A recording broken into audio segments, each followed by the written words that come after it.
Important update about YouTube playlists. Hey everyone. We've received many messages asking why our YouTube playlists aren't showing up. Do we create YouTube playlists?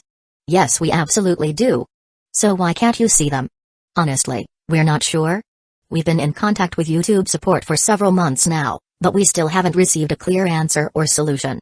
After much discussion, our team has decided to take matters into our own hands. We believe the issue might be related to the number of playlists we've created on a single channel, possibly too many. Our solution? We're launching 2 additional YouTube channels, giving us a total of 3. This way, we can organize our audiobooks better and avoid the playlist visibility issue in the future. This change only affects our YouTube audience. If you're a patron supporter, you can still access all our audiobooks by visiting the collection menu on Patreon. Thanks so much for your time and continued support.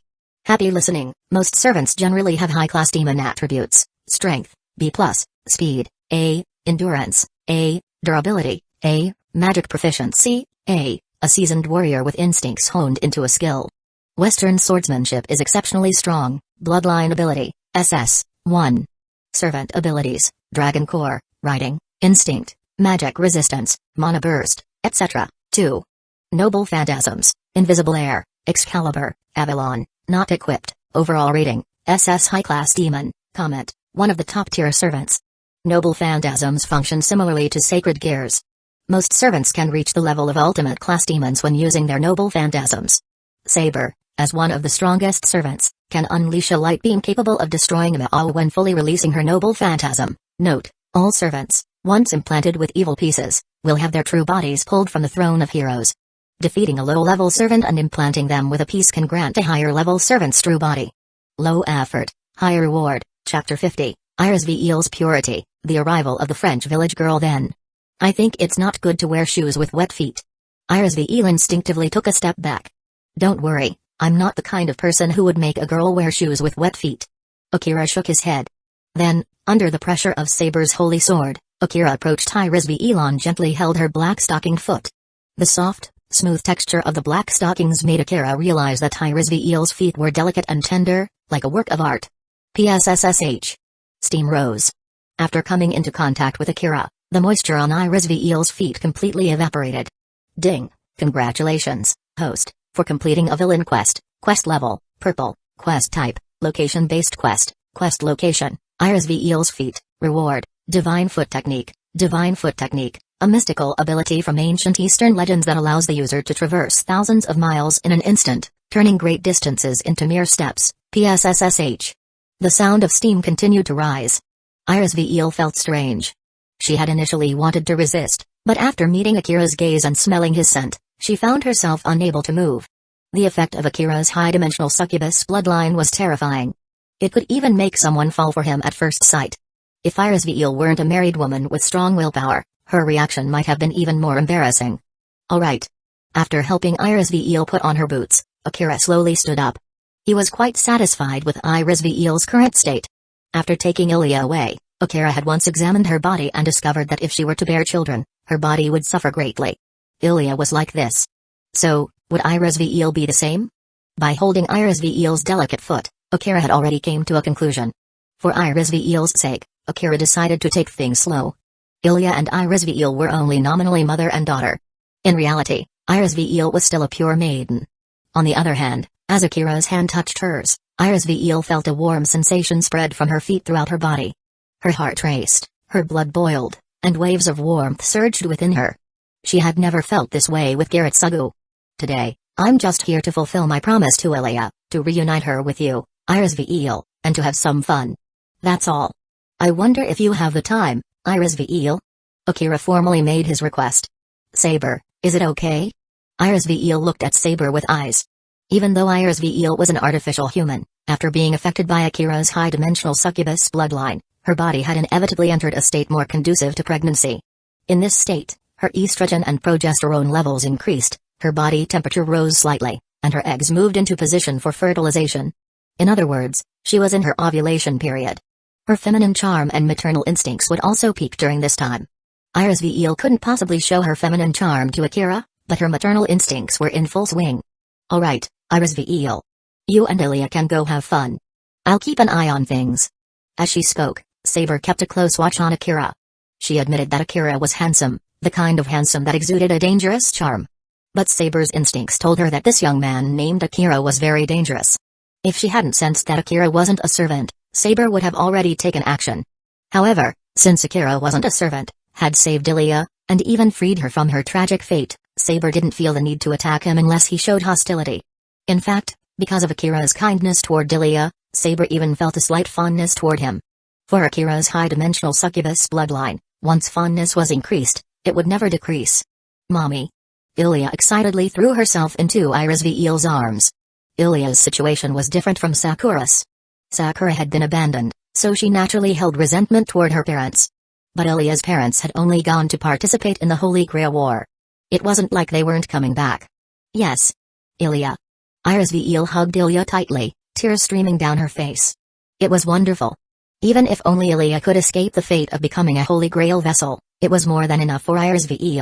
As for herself, she chose to face her fate head-on. She would help Geretsugu achieve his dream. At the mall, Iris and Ilya happily ran around, exploring every corner. Behind them, Akira and Saber acted as their attendants and bag carriers. The longer Iris and Ilya shopped, the more bags Akira and Saber had to carry. Saber, who was usually a graceful beauty, now looked like a pack mule, weighed down by shopping bags. Ilya and her mother were having a great time. As for Akira, he wasn't idle either. Saber, do you know about the multiverse theory? Saber, who had been given modern knowledge when she was summoned, wasn't ignorant. She was just a bit old-fashioned. The multiverse theory? I know a little. Are you talking about parallel worlds? Yes, parallel worlds. No one knows the exact rules that govern parallel worlds and linear worlds. But one thing is certain. Native life forms of a world cannot defy the rules of that world. Especially when the rules of that world are controlled by specific individuals. Unless you defeat or control those individuals, any actions that go against the rules will likely be forbidden. Saber narrowed her eyes. She felt like Akira was messing with her. Was Akira telling her that her wish to change history was impossible? Although she didn't know how Akira knew about her wish to change history and save Britain, her instincts told her that he did. Mr. Akira, why are you bringing this up? Saber asked, her lips pursed. Why? Because I'm a weirdo? Akira replied with a smile. You certainly are a weirdo. In Saber's mind, Akira was indeed a strange person. Usually, people who gave off this ancient monster vibe were old men or witches. But Akira. He looked like a young man. Could it be that Akira was an ancient monster disguised as a young man? Otherwise, how could he so easily take over the Innsbruck castle and solve Ilya's problems? Mr. Akira, is there any feasible way to defy the rules of the world? Saber hesitated for a long time before finally asking. A feasible way? Just surpass this world, isn't that enough? Mr. Akira, you really do like to joke, Saber said helplessly. Then how about this? Become a being from another world and then invade and conquer this one? Akira proposed another solution. Mr. Akira, are you suggesting these fundamentally impossible methods because you think I lack emotional expression and want to make me laugh? Exactly, I do want to make you laugh, Akira replied with a natural smile. Mr. Akira, in terms of having a bad personality, you remind me of a certain acquaintance of mine. Saber's mind flashed to the image of a certain pink-haired magician. She decided, the next time she saw him, she'd punch him hard. After shopping and enjoying various amusement park rides, it was already evening. When it was time to part, Iris Veil's eyes were filled with tears. Mr. Akira, I leave Ilya in your care. Since you were able to solve Ilya's physical problems, you must also understand my situation. In a few days, I will return to the Holy Grail War. Iris Veil was entrusting her daughter to Akira.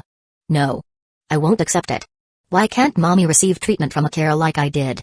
Ilya grabbed Iris Veil's clothes, refusing to let go. Alright, Ilya, don't be stubborn. Mommy is doing this to fulfill Geretsugu's wish, for the sake of world peace, Iris Veil said, tears streaming down her face. If Geretsugu's wish requires sacrificing mommy, then I'd rather destroy his wish. Ilya loudly expressed her dissatisfaction. Ilya, you're still young. You'll understand these things when you're older. You'll understand Geretsugu's greatness and the meaning of sacrifice. Iris Veil had long since resolved herself to martyrdom for the sake of others. Ilya, let's go, Akira said, taking Ilya's small hand. No. Akira. Didn't we agree? We have to save mommy. Ilya struggled fiercely. Seeing this, Akira sighed. Ilya, do you remember our agreement? During the agreed period, you must obey me. Ilya suddenly stopped struggling. Okay. Ilya will listen. Mommy. Goodbye. Ilya waved her small hand, her face pouting. Although she was very unhappy, she obediently said goodbye to Iris Seeing this, Iris felt a sense of loss. This young man named Akira seemed to have a natural talent for dealing with children. In just 2 days, he had won Ilya's trust. If he were to get married, he would probably make a great father. Iris couldn't help but think. After Iris figure disappeared, Ilya immediately clung to Akira, whispering in his ear. Akira, if it really comes down to it, we can force the piece into Mommy's body and separate her from the Holy Grail. Ilya, while appearing cute and obedient on the surface, was actually quite cunning. Alright. But before that, we need to do one thing. What is it? Obtain evidence that the Holy Grail has been corrupted. Only then will Iris be willing to accept a new fate. Ilya's spirits lifted, and she clenched her small fist. To hell with saving the world. If the world wasn't in danger of destruction, then there was no need for such sacrifices. Because something with the power to save the world likely also had the power to destroy the world. Meanwhile, after parting ways with Akira and Ilya, Iris and Dartoria arrived at the docks. The docks were a place where mana was particularly dense. A young man wielding a long and short spear emerged from the shadows. Today, I've been walking openly in this city. But only you have accepted my invitation. Darmudadu extended his spear toward Saber, unable to hide his excitement. Such a pure fighting spirit. You must be Saber, right? Indeed. If I'm not mistaken, you are Lancer? Saber wasn't blind. Someone wielding 2 spears could only be Lancer. That's correct. I am Lancer. However, I can only tell you my class, not my true name. Even though we are about to engage in a life-or-death battle, we cannot reveal our names. Fighting under such constraints is truly regrettable. Diarmid was a traditional, chivalrous knight. Unfortunately, his luck was terrible. Saber, be careful. Although I can use healing magic to assist you, that's all I can do, Iris reminded her. Iris leave Lancer to me. You should be wary of his master. While the servant appears openly, the master remains hidden. I'm concerned there might be some trick. Saber raised her hand, revealing the holy sword hidden within the invisible air. Iris I will bring you victory. Yes. Saber, go and claim victory for me. As you wish. Saber and Lancer stood facing each other, weapons at the ready. In an instant boom. The ground shattered as the holy sword and spear clashed, creating shockwaves in the air. The first battle of the Holy Grail War had officially begun. Clang. Clang. Clang. The sound of metal clashing echoed across the docks. Saber's sword techniques were typical of Western swordsmanship, powerful yet flexible. As for Lancer, Saber felt a strange familiarity with his fighting style. It seemed his techniques were also of European origin. Although only 2 servants were fighting, the audience was quite lively. Garrett Sugu and his assistant, Mia. Kenneth and his fiancée, Sola. Waver and Ryder. Kairiko Tomine and Assassin. Tokyomi Tasaka and Archer. Karayomatu and Berserker. Even Rina Sakuryu and Caster were watching. Almost everyone was present. But unlike the original storyline, there was an additional spectator among the crowd. A golden-haired French village girl stood at a high vantage point, observing the battle below. Her name was Jeanne d'Arc Jeanne Alter. Jeanne had golden hair and blue eyes, her aura pure and holy. The saintly maiden wore a golden crown and a dark dress, with silver armor protecting her vital areas. What was curious was that, despite being a historical figure, she wore modern black stockings. Perhaps this was just the way of the Type Moon world. Jeanne stood high above, watching the battle unfold.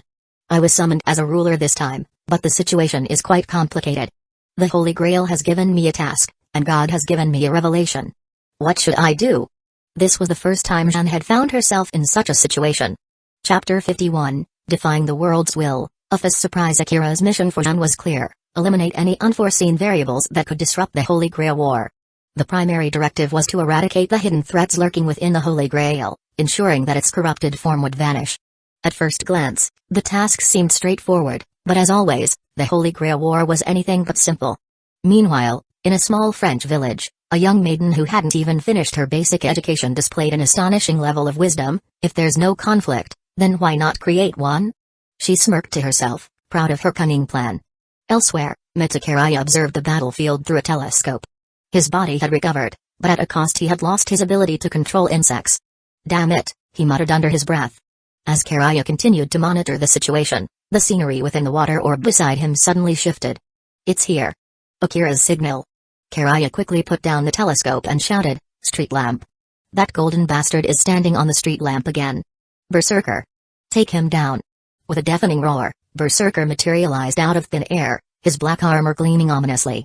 What's going on? Iris Veal jumped in surprise. She had assumed someone was trying to ambush her, but the black-armored servant ignored her completely, focusing solely on the golden figure atop the street lamp. Who dares interrupt my leisure time? A deep, arrogant voice echoed from above. Golden ripples appeared in the air, and a shining spear shot forth from the gate of Babylon. Berserker, with his unmatched combat skills, caught the spear midair and hurled it back with incredible force. Just as Akira predicted, that golden fool loves throwing weapons around. Kiraiya grinned. Berserker's ability to turn his enemies' weapons against them is perfect for this.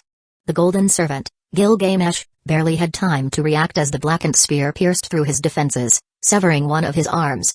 Blood splattered across the ground, painting a macabre scene. What? The King of Heroes? Injured? Tokiomi Tasaka's eyes widened in disbelief. How could the mighty Gilgamesh be overpowered by an unknown servant? Was this even the real heroic spirit he had summoned? Gilgamesh, however, was far more enraged than Tokiomi. The humiliation of losing an arm in their first encounter was unbearable. You insolent mongrel! He roared, his crimson eyes burning with fury. Dozens of golden ripples opened in the sky, each unleashing a legendary weapon from the Age of Gods. Berserker! Finish him while he's down. Kiraiya commanded. Berserker, though consumed by madness, moved with precision and speed, closing the distance between himself and Gilgamesh. The King of Heroes, realizing the danger, summoned his divine vessel, Vamana, and took to the skies. Chase him, Berserker! Don't let him escape! Kiraiya ordered, his eyes gleaming with determination. Today, he would humiliate Tokiomi Tasaka by defeating his servant. Berserker leapt toward a nearby fighter jet, his hands transforming the machine into a blackened, demonic version of itself. With a roar, the jet took off, pursuing Gilgamesh into the heavens. Meanwhile, on the bridge, Rider Iskander laughed heartily. Ha ha ha. The Holy Grail War has finally heated up. This is what I've been waiting for. He turned to his master, Waver, who looked utterly terrified. Come on, boy. Let's enjoy the show. Back at Akira's base, Aoi Tasaka watched the events unfold through a water orb. Akira. Please, help Tokiomi, she pleaded, her eyes filled with desperation. Akira, however, shook his head. My master is Sakura. I cannot engage in prolonged battles without her consent. Aoi's face fell, but Akira continued, however, there is another way. Have you heard of mana transfer? Aoi's eyes widened as Akira explained the process. After a moment of hesitation, she nodded. I'll do it. I'll provide you with the mana you need. As Aoi lay beside Akira, her emerald hair cascading around her, the mana transfer began. Unbeknownst to her, Akira's demonic heritage was at work, subtly influencing her mind and body. Ding, host level increased to 135, high-class devil. Akira's demonic nature thrived on manipulation and temptation. As the transfer continued, Aoi's resistance crumbled. Aoi Tasaka, will you form a contract with me? Join me and Sakura, and we'll be together forever, Akira whispered into her ear. Tears streamed down Aoi's face as she finally gave in. I accept. I want to be with Sakura. And with you. Ding, congratulations, host. You've completed a villainous sign-in, reward, magic circuit body. Akira's body surged with power as his new abilities took hold. However, the system issued a warning. Warning. The world's will has detected your actions. You are being expelled from this world, Akira smirked. Expel me? Not so fast. He activated all his powers, drawing upon his contracts with Iphis and the Heavenly Dragons. The world's will fought back, but Akira's determination was unshakable. In the DxD world, Iphis, the infinite dragon god, suddenly felt a strange sensation. Her power was being drained at an alarming rate. What is this? She murmured, collapsing to her knees. Akira. What are you doing? Back in the Type Moon world, Akira emerged victorious. Ding, world will expelled. Reality successfully altered. Aoi, overwhelmed by the influx of memories and sensations, clung to Akira, her mind and body utterly spent. Chapter 52, The Return of Future Memories. The battle between Sakura and Ilya for their father Bang. The sound of a door being kicked open echoed through the room. A few seconds later, Sakura rushed in. But this wasn't the Sakura everyone knew. This was a grown-up version of her, a high school-aged Sakura, radiating a mature aura. Akira, she cried out, her voice trembling with emotion. It's been 10 years. I finally get to see you again. Without waiting for Akira's response, Sakura threw herself into his arms, her tears soaking his shirt. But this wasn't the only strange occurrence. Across the battlefield, Almost every servant and master was affected by the sudden influx of memories. Saber and Lancer both clutched their heads in pain as memories of a future timeline flooded their minds. Lancer. You're Dirmudaduen, the chief warrior of the Knights of Fianna, aren't you? Saber said, her voice tense. She immediately took a defensive stance, wary of Lancer's cursed spear. Lancer, on the other hand, turned to his master, Kenneth, with a grim expression. So, even as a servant, I can't escape the curse of my love spot, he muttered, recalling how his charm had caused chaos in the future timeline. Kenneth and his fiancée, Sola Ui, were also affected. They collapsed to their knees, overwhelmed by the memories of betrayal and tragedy. Sola. Kenneth hesitated, his trust in his fiancée shattered by the visions of her future betrayal. Meanwhile, Garrett Suguemiya was on the verge of a breakdown. No. This can't be true. Even the Holy Grail can't grant my wish? He shouted, clutching his sniper rifle tightly. In the Tasaka mansion, Tokiomi Tasaka was equally shaken. The memories of his death at the hands of his own disciple, Kiriko Tamine, and the betrayal of Gilgamesh left him pale and trembling. According to these memories, if the Holy Grail war continues, this will be my fate, Tokiomi muttered. He glanced at the command seals on his hand, contemplating using them to preemptively strike against Gilgamesh. But before he could act, a sharp pain shot through his hand. The contract. It's been severed? Tokiomi's face turned ashen as he realized what had happened. On the Vimana, Gilgamesh smirked, holding a strange dagger in his hand. This dagger, a prototype of Medea's noble phantasm, can sever any contract, he said arrogantly. Now, Tokiomi, you're no longer my master. I think it's time I had a little chat with my new partner. Kiriko Tamine, meanwhile, was laughing maniacally in the darkness. So this is who I truly am. A man who finds joy in the suffering of others, he said, his voice filled with twisted delight. This time, I won't let any regrets remain. I'll savor every moment of despair starting with Tokiomi and my father. Back in Akira's room, Sakura clung to him tightly, her tears flowing freely. Akira, where have you been all these years? She asked, her voice trembling. Akira sighed, gently patting her head. If I had to guess, I was probably expelled from this world, he said. Ding, host, if you fail to resist the world's will, you will be expelled from the world. The memories Sakura possesses are from a timeline where you were expelled, and time continued to flow without you. As Akira processed this information, Sakura continued to sob. Akira, you promised me a home. But you disappeared. You have to make it up to me. Before Akira could respond, the door was slammed open again. Akira, a high-pitched voice shouted. It was Ilia, but not the Ilia they knew. This was a grown-up version of her, her silver hair shimmering under the light. Akira, after you disappeared, Mama still died. We have to save her. Ilia cried, her eyes filled with desperation. But as she stepped into the room, she froze. Her eyes widened as she saw Sakura clinging to Akira, her face flushed with tears. Sakura! You thief! Ilia shouted, her voice filled with anger. Get your hands off my papa. Sakura, however, simply smirked. Oh, Ilia. You're just jealous because you don't have a papa like mine, she said, her tone dripping with sarcasm. Ilia's face turned red with rage. You're asking for it. Berserker. Separate Sakura from my papa. A shadowy figure materialized behind Ilia, its massive form radiating an overwhelming aura. But Sakura wasn't about to back down. Rider. Stop them. She commanded, summoning her own servant. The two servants clashed, their powers shaking the room. Ding, host, the world's will has sent fragments of future servants to maintain the balance of the timeline. These servants are only fragments of their true selves, possessing their power but not their consciousness. Akira watched the chaos unfold, a wry smile on his face. So, I have to deal with a battle between Sakura and Ilia over me? This is going to be interesting. As the two girls continued to argue and their servants fought, Akira couldn't help but feel a sense of déjà vu. Well, at least they're both alive and well, he muttered, bracing himself for the storm to come. Chapter 53, The Filial Strike. EA vs Excalibur Fuyuki City. The warehouse district. And Dark stood in silence, her mind overwhelmed by the flood of memories she had received. Unlike the masters and servants who had gained personal recollections of their future selves, Anne had been granted the memories of the entire city. Death. Destruction. Despair. The black mud pouring out of the Holy Grail, only to be severed by a golden light. Even so, the spilled mud caused catastrophic damage. So, the reason I was summoned by the Grail was to prevent the city's destruction? As she processed the memories, Anne couldn't help but notice something peculiar. Gas leaks, gas explosions, and even gas tanker explosions. Why is it always gas? Is Fuiuki City's specialty gas or something? She muttered, her tone laced with sarcasm. But the memories didn't stop there.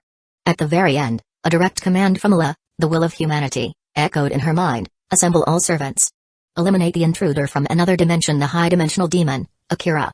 Akira? Who is Akira? Anne wondered, her blue eyes narrowing in confusion.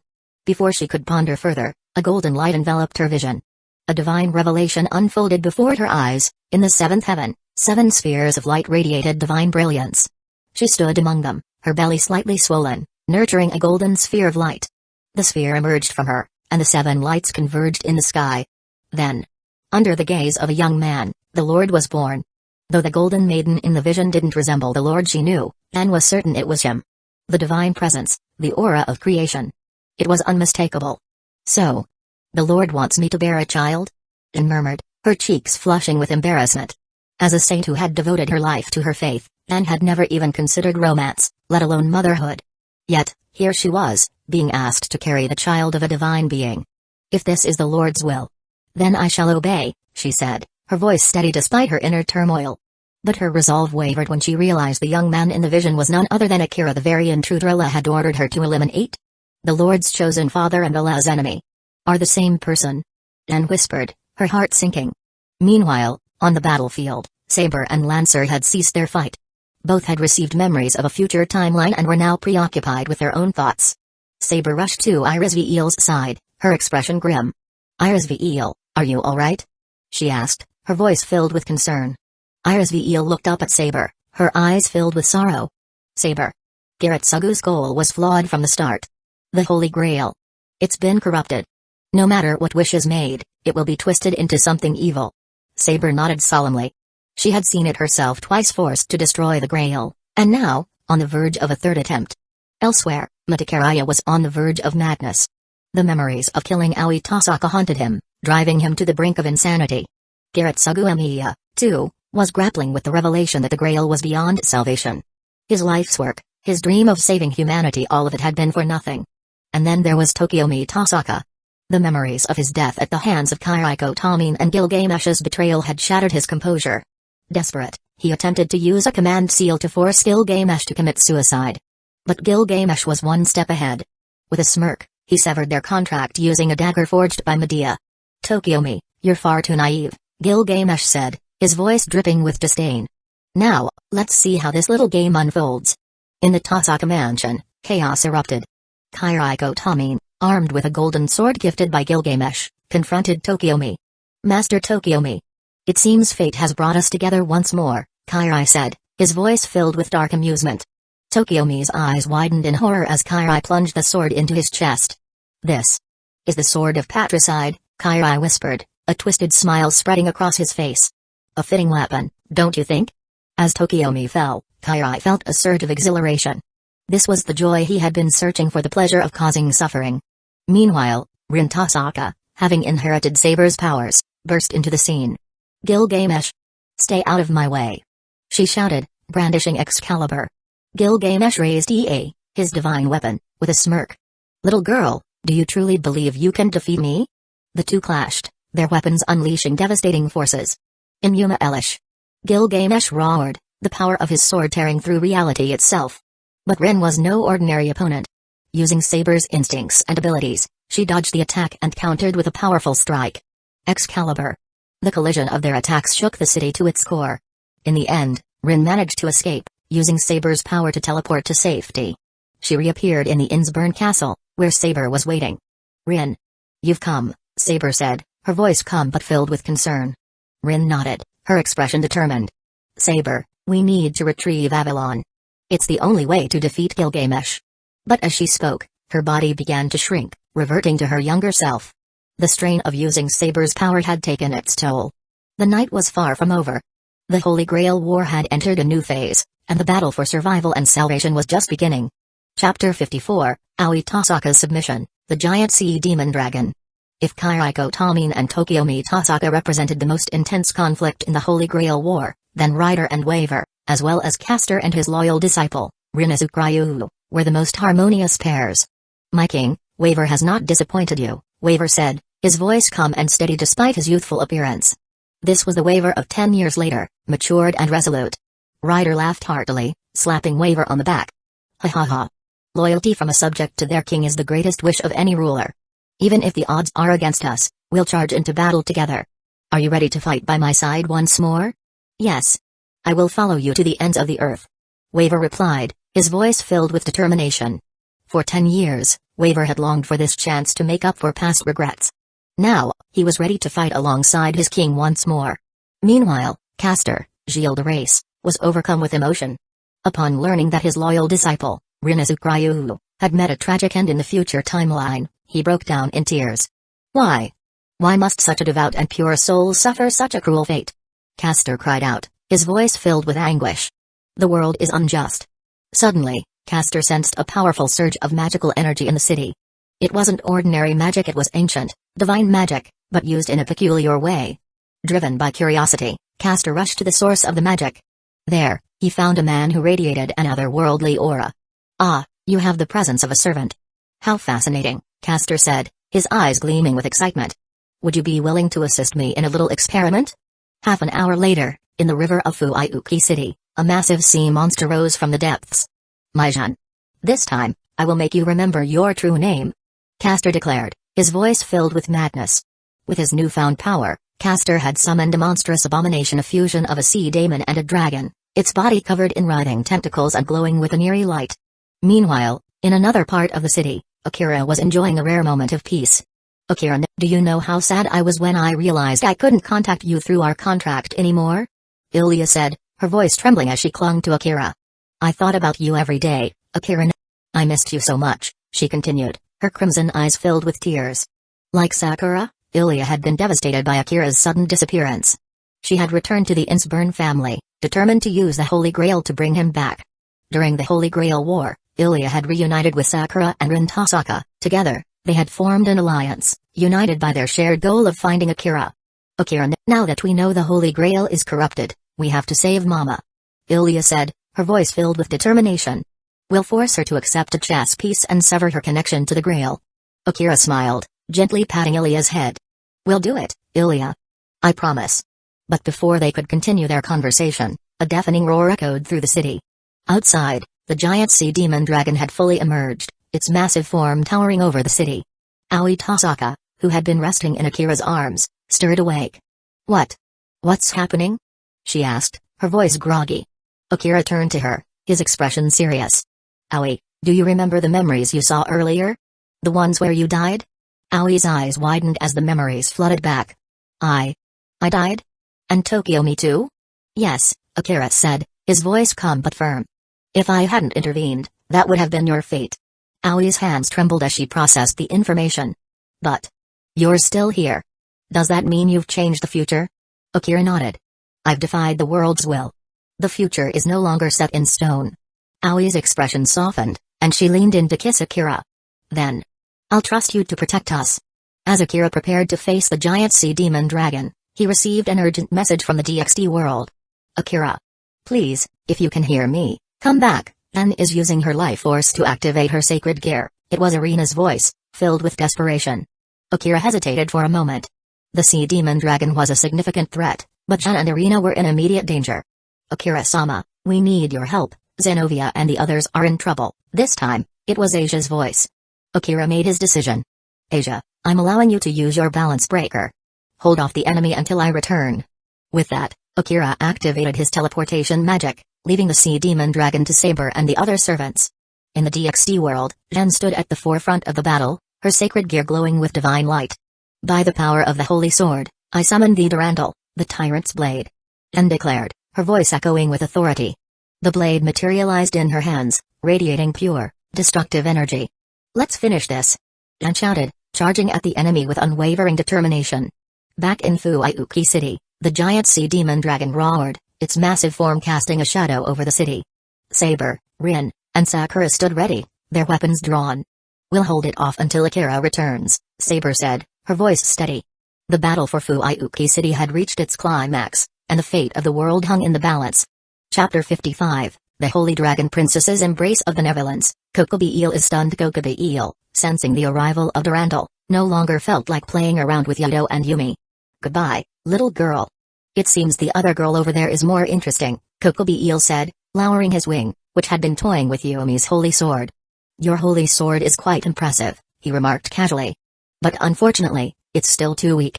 The swords you create now are nothing compared to what they could be. Kokobi Eel. Yumi shouted, seeing Kokobi Eel drop his guard. She seized the opportunity and charged at him. Foolish, Kokobi Eel muttered, narrowing his eyes as he casually fired a light spear. Earlier, he had merely been in a good mood, playing around with her. Otherwise, even if she had used her balance breaker, Yumi wouldn't have stood a chance against him. Sizzle. The light spear pierced through Yumi's demonic armor as easily as a hot knife through butter, instantly piercing her abdomen. Thud. Yumi fell to her knees, her abdomen completely pierced. The high temperature of the light spear instantly vaporized her blood, leaving no chance for her to even bleed. Just as Yumi was about to collapse, a green light enveloped her. This was Asia's long-range healing ability. Akira hadn't been training Asia for nothing. Compared to the original timeline, Asia had developed her long-range healing abilities much earlier. Ms. Yumi. You can't fall here. Asia cried, tears streaming down her face. Although she hadn't known Yumi for long, Asia's empathetic nature made her deeply concerned for her. Thanks to Asia's powerful healing abilities, Yumi's wound healed rapidly. Within seconds, Yumi was back on her feet. Gritting her teeth, Yumi stood up amidst the green healing light. Kokobi Eel narrowed his eyes and slowly began to walk toward Asia. Do you really think I'll let you get away with this? Everyone, attack. Rainer. Kilawarna. Evil Dragon's Flame, Domain of Darkness, Dragon's Dominion, 3 sacred gears activated simultaneously, launching an assault on Kokobi Eel. Cursed Flames, a dark domain that hindered movement, and a gravity-based dragon's prison all converged on Kokobi Eel, immobilizing him. Asia turned her head, looking in the direction of the new arrivals. She saw 3 fallen angels who had just joined the battle. Ms. Mitalt. Asia recognized Mitalt, who had arranged for her to stay at Akira's mansion when she first arrived. That's right, Asia. It's me. Let's work together. We just need to hold out until reinforcements arrive. Mitalt gave Asia a thumbs up. In truth, they had been aware of the situation for a while. However, they had been hesitant to intervene. It wasn't until they witnessed Asia's incredible healing abilities that they finally decided to join the fight. If they didn't act now, Kokobi Eel would crush them one by one. As for the reinforcements Mitalt mentioned, they weren't referring to Akira but to the governor of the fallen angels, Azazel. Given how much Azazel valued Akira, he would surely rush over as soon as he learned Kokobi Eel was causing trouble. Rainer, wielding her evil king's sacred gear, smirked. Kokobi Eel. Don't think that just because you're a 10-winged fallen angel, you can do whatever you want. Let me show you my new ability. Illusion. Rainer's violet eyes glowed with a mesmerizing light, causing Kokobi Eel to momentarily freeze. Illusion was an ability Rainer had awakened after her intimate encounters with Akira. After their first encounter, Rainer had realized something extraordinary about her powers. This was why, during their second encounter, she had boldly kissed Akira without hesitation. Now, she had fully awakened her abilities. Every high-ranking fallen angel family had unique magical traits. Rainer's awakened ability was similar to a demon's magical traits. Only by unlocking their true potential could fallen angels break through their limits. Otherwise, they would remain at the same level they were at before their fall. Kokobi Eel was a prime example of this. Unfortunately, while Rainer had awakened her ability, it was still too weak. Get lost. Kokobi Eel roared, unleashing his full power. Boom. An unprecedented surge of light energy erupted, clearing the dark domain and the prison in an instant. I was just playing with you. Did you really think you could challenge an all-class powerhouse? With illusion broken and the sacred gear effects nullified, Rainer and the others spat out blood. However, healing light immediately enveloped them, thanks to Asia. Stubborn fools. Kokobi Eel growled. I'll wipe you all out in one go. Let's see if you can heal from that. Kokobi Eel finally understood, as long as that golden-haired nun was alive, these people were like unkillable cockroaches. If that was the case, he would just have to eliminate her first. Kokobi Eel raised his hand, and an enormous light spear began to form. This was a weapon of mass destruction, capable of obliterating all of Kwa City in one strike. Asia, leave this to me. Zenovia's Durandal finished charging, and a torrent of holy sword energy erupted, shaking the ground. Kokobi Eel smirked, wrapping his massive wings around himself.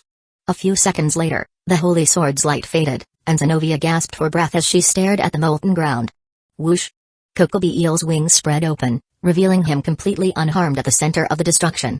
Moreover, the light spear in his hand continued to grow larger. Durandal, huh? I didn't expect you to still be a holy sword wielder, Kokobi Eel sneered. But do you really think you can defeat me? The previous Drumroll wielder might have stood a chance, but you? You're still too green. The light spear in Kokobi Eel's hand grew to a size capable of annihilating an entire city. On the other side, Zenovia's eyes hardened as she began to charge her own attack. Drumroll. If you are the tyrant, then show me your divine might and fury. I will dedicate my life to your praise. Zenovia knew she was holding Drumroll back. If it were the previous wielder, things might have been different. But even so, as a holy sword wielder, she had her own ultimate technique. Asia, heal me. After saying this, Zenovia focused entirely on channeling the holy sword's power. Having Asia nearby was a blessing, otherwise, using this technique would have killed her. Zenovia truly understood the value of having a healer on the battlefield. Hey, hey, hey. Zenovia's going all out. Irina muttered, swallowing hard. She had thought that with Asia's help, they might have a chance against Kokobi Eel. But now, it seemed they had been too naive. Meanwhile, Asia continued to fire healing arrows while contacting Akira. Seeing Zenovia's determination, Asia quickly sent a message to Akira. Soon, she received his reply and let out a sigh of relief. Since Akira had given her permission, she could no longer hold back. Asia was deeply grateful to Akira. Not only had he taken in so many girls and given her a place to belong, but he had also helped her awaken her sacred gear's balance breaker. Now, Asia was more convinced than ever of the authenticity of her Empress title. Though the probability was small, if she were ever needed to bear a child, she would do so without hesitation. On the other side, Kokobi Eel finished charging his attack before Zenovia. However, he didn't fire it immediately. Instead, he held the massive light spear and smirked mockingly. Drumroll wielder, is it worth it? Sacrificing your life like this? Of course it's worth it. For the sake of the Lord, even if it costs our lives, we will not hesitate. Zenovia replied coldly. Hearing this, Kokobi Eel couldn't help but burst into laughter. Ahahaha. The Lord? What Lord? That dead god of the Bible?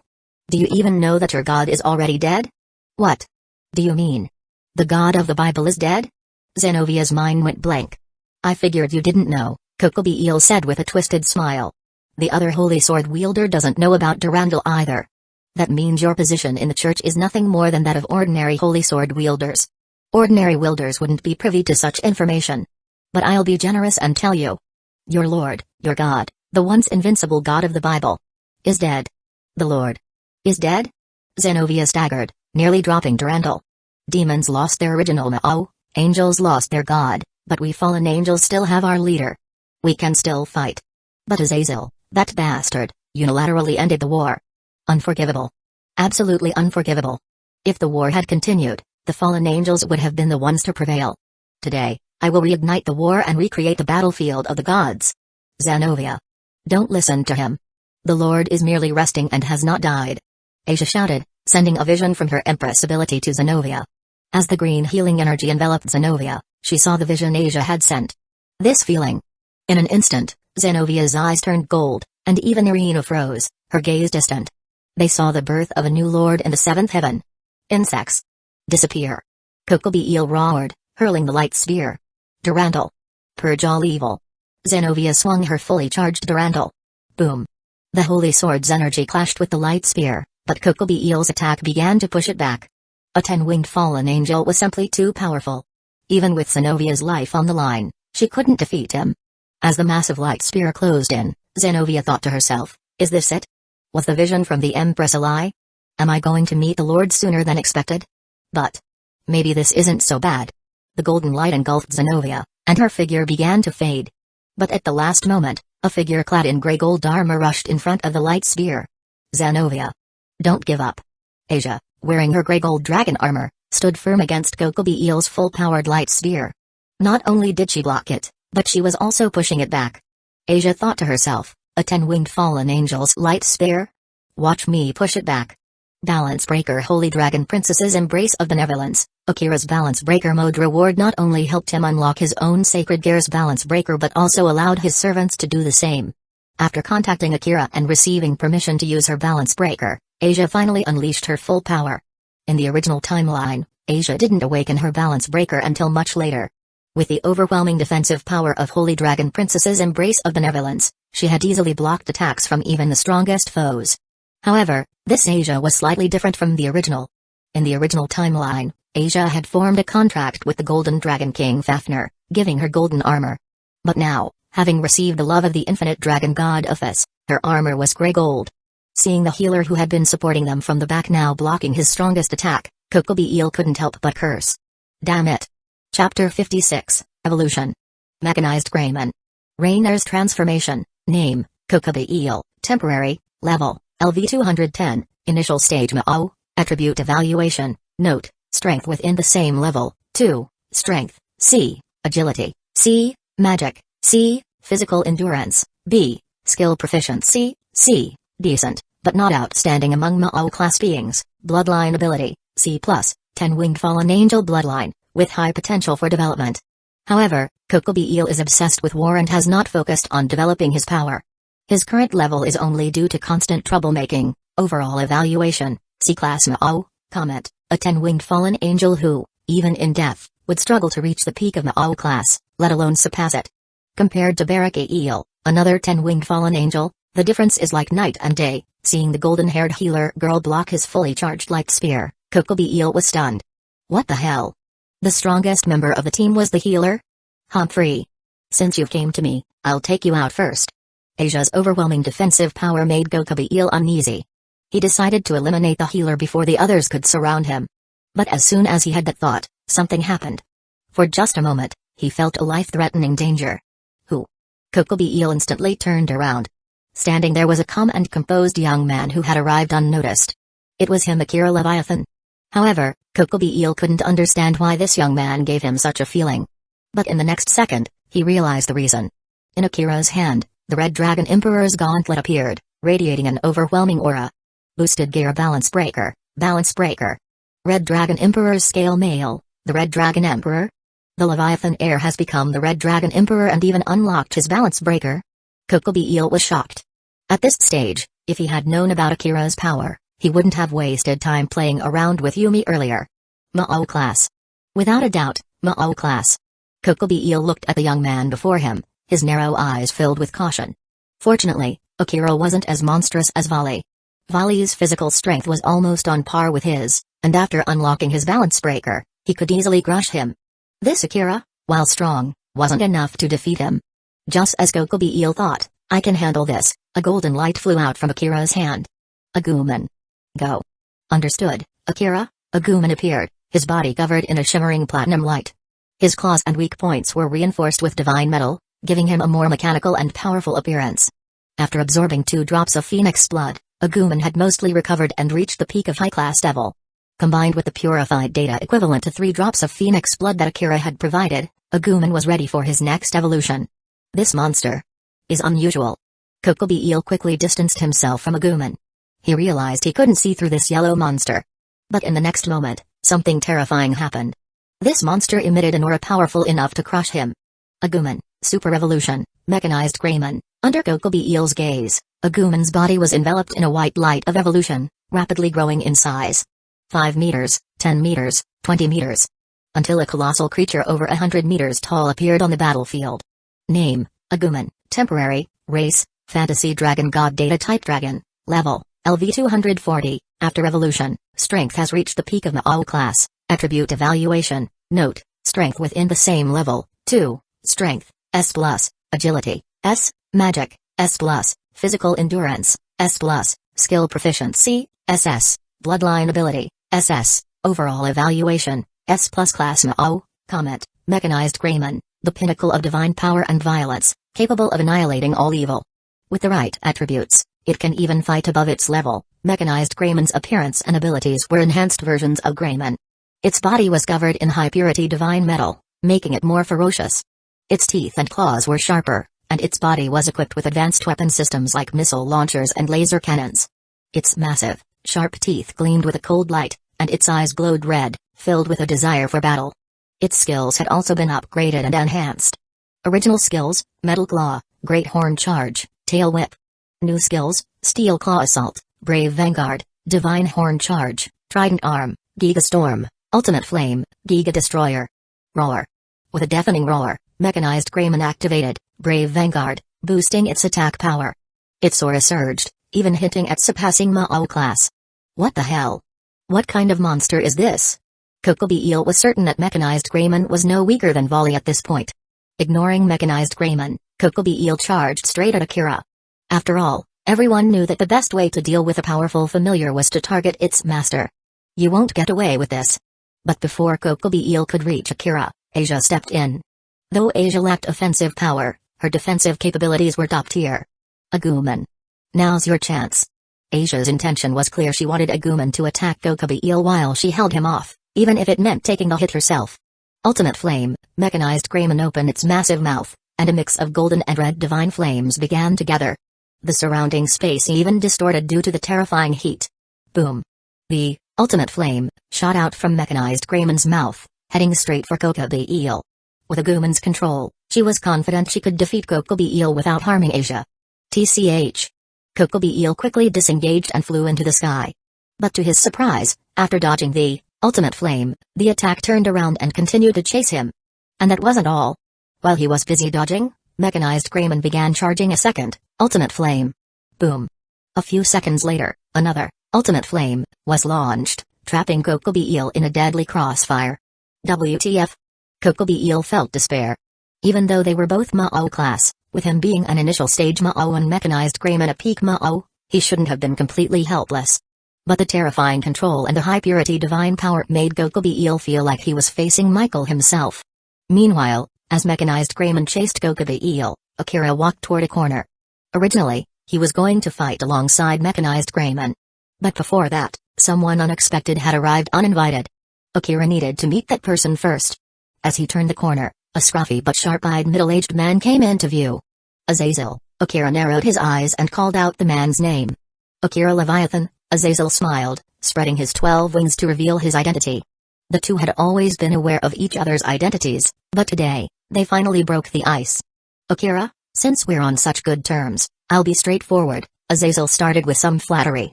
I hope you'll hand Kokobi Eel over to me after defeating him. Hearing this, Akira shook his head. Azazel, Kokobi Eel was taken down by my Agumon after a lot of effort. Before that, my people were injured because of him. So you're saying? Azazel's mouth twitched. You know what I mean. It'll cost you, Akira smiled slyly. Fine, what do you want? Azazel sighed. To avoid internal conflict among the fallen angels, Azazel couldn't personally intervene to stop Kokobi Eel. He had to rely on others to handle it. Originally, he planned to send Volley. But knowing Akira, if he sent Volley, Akira would definitely intercept him and take down Kokobi Eel himself. After some negotiation, Azazel reluctantly accepted Akira's list of demands. Various rare metals, dragon artifacts, dragon-related sacred gear information. Are you collecting these to evolve that yellow monster again? Azazel shook his head. At this rate, if it evolves again, it might just kick my head like a soccer ball. Then. A deal? Akira extended his hand with a smile. Deal. I'll deliver the items to Kua Academy by tomorrow night, Azazel agreed. After sealing the deal, Azazel couldn't help but feel like he'd been taken advantage of. But there was no other way. Kokobi Eel had messed up and been caught red-handed. As one of the leaders of the war faction, if Kokobi Eel were killed by a devil, it would cause internal strife among the fallen angels, destabilizing Azazel's rule and potentially reigniting the war. To maintain stability, Azazel had to protect Kokobi Eel at least his life. As long as Kokobi Eel survived, even if he were imprisoned, the fallen angels wouldn't descend into chaos. Meanwhile, on the other side. Boom. The Giga Destroyer, with its tracking effect, hit Kokobi Eel. Boom. Boom. Boom. 3 consecutive explosions. 3 ultimate flames struck Kokobi Eel simultaneously. Though fallen angels use light power, they are still vulnerable to divine power. Soon, Kokobi Eel was left with no strength to resist, collapsing to the ground. Seeing this, Azazel calmly walked over to retrieve Kokobi Eel. Looking at Kokobi Eel, who was barely clinging to life, Azazel couldn't help but shake his head. Why go this far? The alliance of the 3 factions is inevitable. How can one person resist the tide of history? Azazel spoke some profound words, but then he suddenly stopped. Because he saw another familiar face. Azazel. You bastard. Rainer, spotting Azazel's arrival, immediately lashed out. Ah. It's you. Who are you again? Azazel genuinely couldn't remember Rainer's name. Rainer didn't respond. Instead, a visible black mist began to form behind her. This black mist was filled with resentment and anger. Cough. I'll be going now. See you around. Azazel quickly packed up Kokobi Eel, spread his 12 wings, and flew away. He had had enough of Rainer and didn't want to be in the same place as her. Besides, He felt he owed her nothing. Though he had been the one to send Rainer away, he had compensated her with 3 Longinus-class sacred gears, equivalent to 3/4 of a Dragon King. In his eyes, that was more than enough to make up for it. As for emotional issues? Please. Unrequited love doesn't count as a relationship. He had rejected Rainer from the start. If anything, he should be charging her for emotional distress. Humphrey. Watching Azazel fly away, Rainer snorted coldly, her eyes filled with disdain. She had seen through Azazel and learned the truth about the death of the God of the Bible. She had once believed that the great governor led the fallen angels in resisting the God of the Bible, representing the rebellious spirit of all fallen angels. But now she knew the God of the Bible had died long ago, alongside the 4 great Satans. Moreover, Azazel wasn't the pillar of the fallen angels. He spent most of his time researching sacred gears, neglecting his duties as a leader. Such a governor didn't deserve her admiration, let alone to lead the fallen angels. With her idol's halo shattered, Rainer's impression of Azazel plummeted. She even wondered why Azazel hadn't died alongside the God of the Bible. That way, the fallen angels could have a new leader. Having cleared her mind, Rainer approached Akira. She had some grievances with Akira as well. But upon seeing Akira's face, her anger dissipated significantly. Indeed, looking at a handsome face could improve one's mood. Especially when that face belonged to someone as powerful as Akira. Chapter 57, If you don't fall for him, someone else will. 12-winged fallen angel transformation.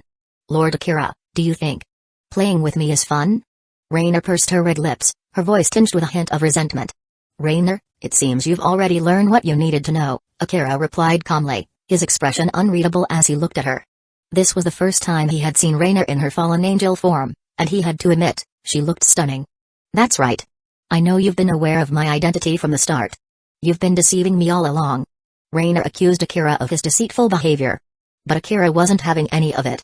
Deceiving you? How so? When did I ever say I didn't know you were a fallen angel? You never asked me about it, did you? Rainer was momentarily speechless. Well, he had a point. She never actually asked. In a way, she had been playing a game of love, and if she could play it, why couldn't Akira? Akira glanced at Rainer and decided not to drag this out any further. Sorry, if you have something to say, you can talk to me later. I have other matters to attend to right now. Hearing Akira's response, Rainer was visibly upset. Hey. Are you just going to brush me off like that? One question. I just have one question for you. Why did you accept my confession? Why did you so naturally agree to a romantic relationship with me? This question had become a knot in Rainer's heart, and she needed an answer from Akira. Why did I accept your confession? Akira looked puzzled. Didn't I already say it? Because I thought you were beautiful. Huh? Hearing such a straightforward answer, Rainer's cheeks flushed slightly. But after a moment, she gritted her teeth in frustration. So you're saying that as long as someone is beautiful, you won't reject them? That's about right, Akira nodded. Not only will I not reject them, but I also won't allow anyone who's already involved with me to leave. As he spoke, Akira took out 3 black pawn pieces. So, since you've already become my lover, I won't allow you to leave me. Rainer, you 3, listen carefully. The 3 pawn pieces floated in the air as Akira continued. I still need to think about it. Rainer's emotions were in turmoil. If she were to ask herself whether she liked Akira or not, the answer would undoubtedly be yes. But she didn't like the feeling of being the one to chase after him. However, if she didn't chase him, someone else would. 2 shadows appeared beside her, and Mittelt and Kalawarna each took a pawn piece. You too? Rainer's eyes widened. These were her so-called best friends. Every time she needed them, they never stood by her side. When it came to Akira's information, both of them knew but didn't share it with her. And now, when it came to becoming Akira's servants, they didn't hesitate to throw themselves at him. Didn't they realize how awkward this made her position? Watching her 2 best friends absorb the pawn pieces, Rainer felt even more conflicted. If she didn't become Akira's servant, she would have to go out into the world alone. And the fallen angels would likely come after her. Azazel had given her the sacred gear as a favor to Akira, not for her to go off and do as she pleased. As she was struggling with her thoughts, Rainer noticed Akira's figure gradually disappearing. Was Akira planning to teleport away already? Hey. Are you really in such a hurry to leave? Aren't you afraid I won't absorb your pawn piece? Rainer puffed out her cheeks, unhappy that Akira seemed to be underestimating her. You don't have to absorb it. But I guarantee that after I finish handling my business, I'll make sure you absorb it. Akira's smile was gentle but carried a hint of menace. I've said it before, I won't allow anyone who's already mine to leave. Just like that. Whoosh. Akira's figure completely disappeared. The last pawn piece, now without any power to sustain it, fell to the ground. Rainer was left speechless, staring at the piece. Whoosh! The sound of wings unfurling filled the air. Mithelt and Kalawarna, having fully absorbed their pawn pieces, now sported 8 fallen angel wings each. How is this possible? Raina was in disbelief. Shouldn't fallen angels who absorb devil pieces become half devil, half fallen angel hybrids? How could they simply advance their fallen angel forms? Yay! Feeling the surge of power within her, Mithelt jumped up and down excitedly. High-class devil power, plus an 8-winged base form. I believe we'll soon become ultimate-class fallen angels. Kalawarna also couldn't hide her excitement. By then, we'll be unstoppable. Mithelt spread her white wings, one hand on her hip and the other pointing to the sky, looking like she was ready to take on the world. By the way, Mithelt suddenly turned to Rainer. Rainer, if you don't want your pawn piece, can you give it to me? Mithelt asked with a sly smile. Give it to you? What would you do with it? A person can only absorb one piece. Rainer quickly clutched the piece in her hand. I can't absorb it, but I can give it to a friend, right? I'm sure Governor Azazel would be happy to send another fallen angel if you ran away, Mithelt said, knowing full well she had other friends among the fallen angels besides Rainer and Kalawarna. Humphrey. Dream on. Rainer immediately began absorbing the pawn piece. She wasn't about to let her best friends take advantage of her. Hee, I knew you'd do that, Mithelt chuckled, revealing her cute fangs. She knew Rainer's jealous and prideful nature all too well. Whoosh! 10 fallen angel wings spread out behind Rainer, leaving her in shock. 10 wings. This meant that, under normal circumstances, she would at least become a Ma'au-class being. Lord Akira's pawn piece. Is this really a devil piece? Seeing Rainer's 10 wings, Mithelt and Kalawarna were equally stunned. What the hell? Why do you have 10 wings, while we only have 8? Maybe it's because I'm prettier than you? Rainer said with a self-satisfied smirk, gently touching her wings. After her power-up, she felt even more confident. Why is Rainer stronger than us? What's the difference between us and her that makes her a 10-winged fallen angel while we're only 8-winged? Mithelt scrutinized Rainer, trying to figure out what made her superior. I get it. That's why. Suddenly, Mithelt's eyes lit up. She had finally figured out why Rainer was stronger after reincarnation. Oh? What is it? Kalawarna asked curiously. I finally understand why Rainer is stronger than us. Because she's Lord Akira's lover. Huh? Kalawarna didn't quite follow. You're so slow. Let me ask you, what is Lord Akira's ability? It's purification and evolution? Exactly. Purification and evolution. Didn't Trainer say a few days ago that after being intimate with Lord Akira, she felt a surge of power? At the time, I thought it was strange, but now I understand. Rainer is stronger than us because she's been intimate with Lord Akira. His energy is inside her, and it's the power of purification and evolution that makes her stronger. Mithelt's reasoning was flawed, but her conclusion was correct. Rainer was stronger because she had more screen time and development in the original story. But the result was the same. Being close to Akira for a long time could indeed make one stronger. Greyfire, for example, had become much stronger than in the original timeline because she had been carrying Akira's egg form since childhood. After hearing Mithelt's theory, Kalawarna's eyes also lit up. So, Rainer is stronger because she's been intimate with Lord Akira, and if we spend more time with him than she does, we can surpass her? Exactly. As long as we spend more time with Lord Akira than Rainer, we can surpass her. Mithelt clenched her small fist. She had already thought of countless ways to monopolize Akira's attention. Hearing this, Rainer's expression darkened. Finally, she said something she would never have said before, I think. We shouldn't fight among ourselves. We should unite. Huh? Mithelt and Kalawarna were stunned. Was this really Rainer talking? You heard me right. I think we should unite. Rainer took a deep breath. You've seen it, we've absorbed pawn pieces. If we fight among ourselves, we might not be able to compete with other powerful pieces. But if we unite, I believe that with the charm of the fallen angels, we can make Lord Akira focus all his attention on us. Hearing Rainer's shocking words, Mithelt and Kalawarna were silent for a moment. Rainer. I agree. We should aim higher, Kalawarna nodded solemnly. And so, the unbreakable alliance of the 3 fallen angel sisters was formed. Even though the alliance had broken before, and even though 2 of them had betrayed the other more than once, it didn't matter. From this day forward, they would once again become the unbreakable trio. Meanwhile, as Akira was traveling between worlds, he heard the system's notification. Ding! Congratulations, host, for completing a villain check-in level, gold, check-in type, event check-in event, complete collection of fallen angels in the initial map, ding, additional condition met, all 3 reincarnated voluntarily. Reward upgraded from gold to platinum. Ding. Congratulations, host, for obtaining the reward. 12-winged fallen angel avatar. 12-winged fallen angel avatar, the ultimate fallen angel form, with power at the peak of Super Mao class. Duration, 10 minutes per use. Cooldown, 24 hours. Power increases can extend the duration. This avatar does not consume the host's energy. Even if all energy is depleted in battle, the avatar can still be used. Can be used externally or internally. Note, when not used for combat, the avatar can be used for other purposes. It seems Raynor has made her decision and absorbed the pawn piece willingly. This system reward is the 12-winged fallen angel avatar, with power at the peak of Super Mao class. This surpasses my normal limits. However, besides combat, I think this avatar has other uses. For example, infiltrating the fallen angels and taking control of them. After forming a marriage contract with Ryaz, Akira had gained some freedom to develop his own forces. But the underworld wouldn't let him expand unchecked. If he could take control of the fallen angels, things would be different. He could develop his forces almost without limits. The Chaos Brigade was already formidable just because they had Iphis. And now, with the 12-winged fallen angel avatar, Akira could achieve even greater things. Time is of the essence. I'll activate my connections with the fallen angels and find a way to infiltrate them using my avatar. Hello? Is this Nayu? Please take out the ice from my drawer. That ice is a tool to contact the Ice Princess, Lavinia. Tell her that I'm the devil who helped them before and that I need her assistance with something. As for the specifics. Chapter 58, The Complete Collection of the Holy Forces, Excalibur. While assigning tasks to Spinao, Akira happened to return to the Fate world. As soon as he arrived, he heard the system's notification.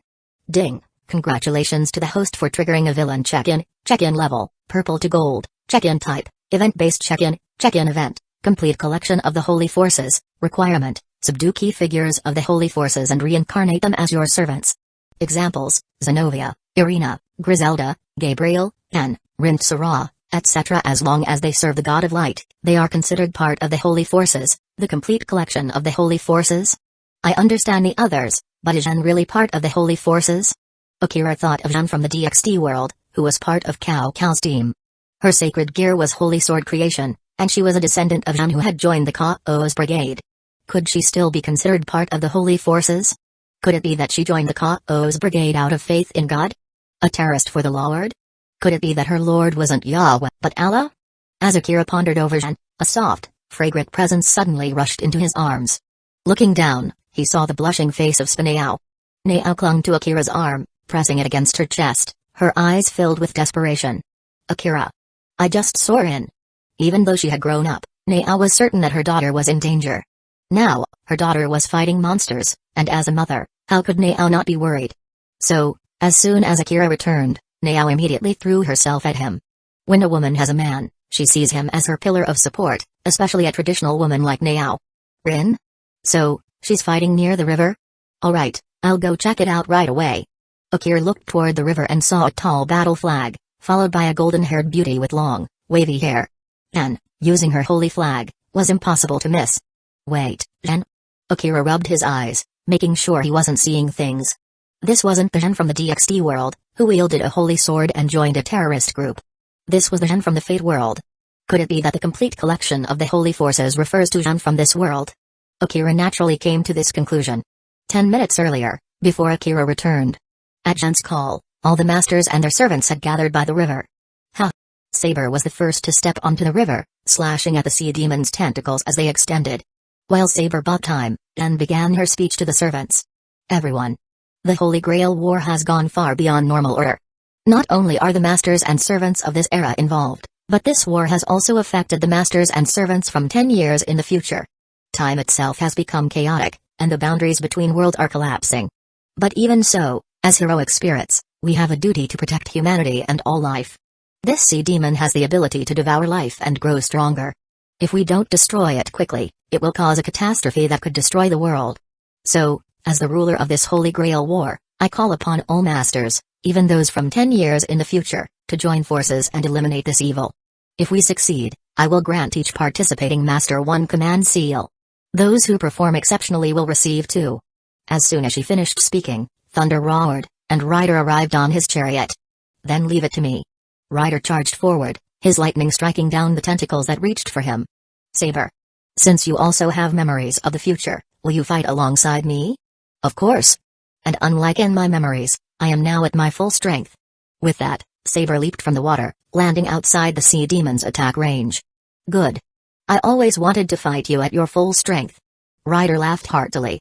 He had lost to Saber before, but that fight had been one of pure skill and strength, and it had thrilled him. Seeing Ryder and Saber arrive, Anne breathed a sigh of relief. She knew that, according to the original timeline, these two were key to defeating the sea demon. Your plans are clear to me now. Anne raised her flag, blocking the sea demon's attack on the residential area. Taking advantage of the opening, Ryder quickly communicated with Saber. Saber. My strategy remains the same. I'll drag this monster into my reality marble. While I hold it off, you charge your attack. Once you're ready, I'll release it at the designated location. Understood? Understood. I've already marked the spot. Saber, having memories from 10 years in the future, knew the true nature of the Holy Grail and had a better relationship with her master, Sugu. Good. Then let the battle begin. Ionian Hete Iro, Ryder's reality marble engulfed the sea demon, pulling it into the bounded field. On the river, Saber ran across the water, quickly reaching the designated spot. The wind around her sword dissipated, revealing the golden blade of Excalibur. The sword shone with a brilliant light, creating ripples in the water beneath her. Heroic spirits from the Fate world were different from demons from the DxD world. Demons in the DxD world had balanced stats, with strong physical abilities. But heroic spirits were often specialized. Compared to demons or angels, they were more like noble phantasm users. Each summoned heroic spirit was at least as strong as a high-class demon, and their noble phantasms were manifestations of their legends. In a way, they were like the ultimate sacred gear users, with some even surpassing that level. Saber was one of the strongest heroic spirits. She focused, raising her holy sword. The sword began to glow with an intense light. Saber's holy sword, Excalibur, was a weapon capable of releasing the strongest fantasy, the light of the stars themselves. It was a sword forged by the stars, the pinnacle of human and celestial achievement. Only those recognized by both the stars and humanity could fully unleash its power. Golden particles of light gathered around the sword. Saber. Ryder will release the sea demon in 5 seconds. 5. 4. It's coming. Ryder's reality marble collapsed, and the sea demon was released at the designated spot. At the same time, Saber completed her charge. Excalibur, a torrent of starlight erupted from the sword, engulfing the sea demon. The demon's body began to disintegrate under the light. Jaya. The sea demon let out a painful roar, its body writhing as it tried to retreat. This isn't good. The sea demon is stronger than before. Saber realized that her attack hadn't been enough to destroy the demon in one shot. Master. I need more power. Sugu, Saber's master, immediately used a command seal. By the power of this command seal, Saber, maximize the output of your noble phantasm and destroy the sea demon. Saber's eyes sharpened as the command seal boosted her power beyond its limits. The light from Excalibur grew even brighter, completely enveloping the sea demon. Did it work? Anne watched with hope. But soon, the demon's roar echoed once more. Jaya. The sea demon's body began to regenerate at an alarming rate, quickly returning to its full strength. How is this possible? Anne and Saber were stunned. Such regeneration was beyond anything they had expected. Was this monster truly unstoppable? Meanwhile, at the church, Kiriko Tomine walked in calmly. He had no intention of helping with the sea demon. Anne's rewards held no appeal for him. 1 or 2 command seals? They were nothing compared to the dozens he was about to obtain. Still, the battle's progress concerned him. If even Saber's Excalibur could only destroy half of the sea demon, things were getting complicated. Gilgamesh, if you were to use EA. Kirai suggested after a moment of thought. Kirai, are you suggesting that I, the king of heroes, intervene to destroy this monster? Gilgamesh's serpent-like eyes gleamed with a dangerous light. Yes. If this monster continues to rampage, the stage for your entertainment will be destroyed. Kirai spoke bluntly, but Gilgamesh wasn't offended. Very well, Kirai. I shall grant your request. But remember, I have my own conditions. First, Saber must be utterly defeated. I want her to understand the limits of her power. Second, that faker must appear. Given that you've gained the power of your future self, it's likely he has too. And knowing him, he will definitely intervene. When he appears, I will deal with him personally. Kirai smiled faintly. Then I wish you success in achieving your goals. With that, Kirai tossed Lancer's spear aside and walked deeper into the church. He had his own plans to carry out. Back at the river, Anne and the others prepared for a second attempt. If one Excalibur isn't enough, then how about two? Rin Tasaka had finally arrived. She had been recovering her mana at the Innsburn castle but was called to the battlefield before she could fully recover. With 2 Excaliburs, our chances of victory will increase significantly. Anne felt relieved. She knew from her memories of the future that Saber had participated in the Holy Grail War 10 years later. If that was the case, then Saber's current master, Shiryu, should have inherited her power. She hadn't called him earlier because she thought one Saber would be enough, and she didn't want to drag a child into this. But now, with the situation so dire, she had no choice. Chapter 59, 3 Holy Swords. Against the Outer God's minion, no, ruler, not 2 holy swords. But 3. A white-haired, dark-skinned youth leaped down from a high building, holding the 3rd Excalibur in his hand. Archer. So you've finally shown up, you bastard. Rin Tasaka immediately shouted, though she wasn't entirely surprised by Archer's arrival. After all, given Archer's master's personality, it was only natural that he would join the Holy Grail War. However, the situation was far more complicated than she had anticipated. Tasaka, I'm not Archer. I'm Shiryu, the white-haired youth replied with a helpless smile. He was the younger Shiryu of this world, but he had inherited the memories of his future self. Shiryu? Of course, I know you're Shiryu. But you're also Archer himself, and you've gained his abilities. Don't think I won't scold you for this, Rin retorted, placing her hands on her hips. In this world, Rin had summoned Saber, while Shiryu had summoned Archer. After the world was split, Shiryu, who had been in Fuyuki City 10 years ago, had gained the powers of Archer and the memories of his future self. Knowing what was to come, Shiryu couldn't stand idly by and had rushed to the scene. With his memories intact, Shiryu knew that Rin would eventually grow fond of Archer. So, when Rin scolded him, he didn't argue. Instead, he threw the holy sword toward Jen. Since projecting Excalibur, Archer's foundation has been severely damaged and can no longer sustain high-intensity combat. So, ruler, I'm entrusting this holy sword to you. Huh? To me? Jen fumbled as she caught the sword. Yes, to you. No one here is more suited to wield this holy sword than you. With the power of 3 holy swords combined, we should be able to defeat this mutated sea demon, Shiryu said, feeling utterly exhausted. All he wanted was a peaceful life, but fate had other plans. All right, I understand. Jen didn't hesitate and immediately accepted the sword. And so, a strange sight unfolded on the battlefield. 3 Excaliburs, each wielded by a different maiden, stood ready to face their enemy. The second wave of battle began without delay. Without hesitation, Waver used a command spell to replenish Ryder's mana. By the power of my command spell, Ryder, unleash your noble phantasm Ionia Hete Iro. Empowered by the command spell, Ryder quickly regained his strength. Ha ha ha. To think my master from the future would be so reliable. Ryder laughed heartily as he and the sea demon disappeared once again. At the church Kairai. Rizai Kotamine was pinned against the wall, staring in shock at his son, Kairai Kotamine. Although everyone had memories of the future, those memories differed from person to person. As someone who had died during the Holy Grail War, Rizai had no memories of the future. His memories ended at the moment of his death, just like Aoi Tasaka. Rizai knew that Kenneth had killed him, but he had no idea what kind of person his son, Kairai, had become. To avoid being killed by other masters, Rizai had hidden himself in the church's most secure location. Unfortunately, Kairai, with his future memories, knew exactly where to find him. Father, now. Kairai looked at Rizai, who was on the verge of death, and couldn't help but smile. Even though Rizai was barely alive, it didn't stop Kairai from deriving pleasure from his suffering. No hesitation, Rizai stared at Kairai, realizing for the first time that his son had emotions after all. To find pleasure in evil is tragic, Kairai, such a person is destined to self-destruct in their pursuit of pleasure. However, as your father, I forgive you. I failed to raise you properly, and for that, I am also to blame. May the Lord forgive my son, who has been blinded by evil and pleasure. With his final breath, Rizai uttered 2 words before passing away. Humphrey. Kairai sneered and reached for Rizai's hand. The look in his father's eyes before he died had been unbearable. And those last 2 words? He hated them even more. If God truly exists, then why does he allow evil to flourish? Doesn't that mean he, like me, enjoys watching evil deeds? To serve such a god is my greatest fortune. Kairai bowed slightly, then used the methods from his memories to claim the accumulated command spells from past Holy Grail Wars.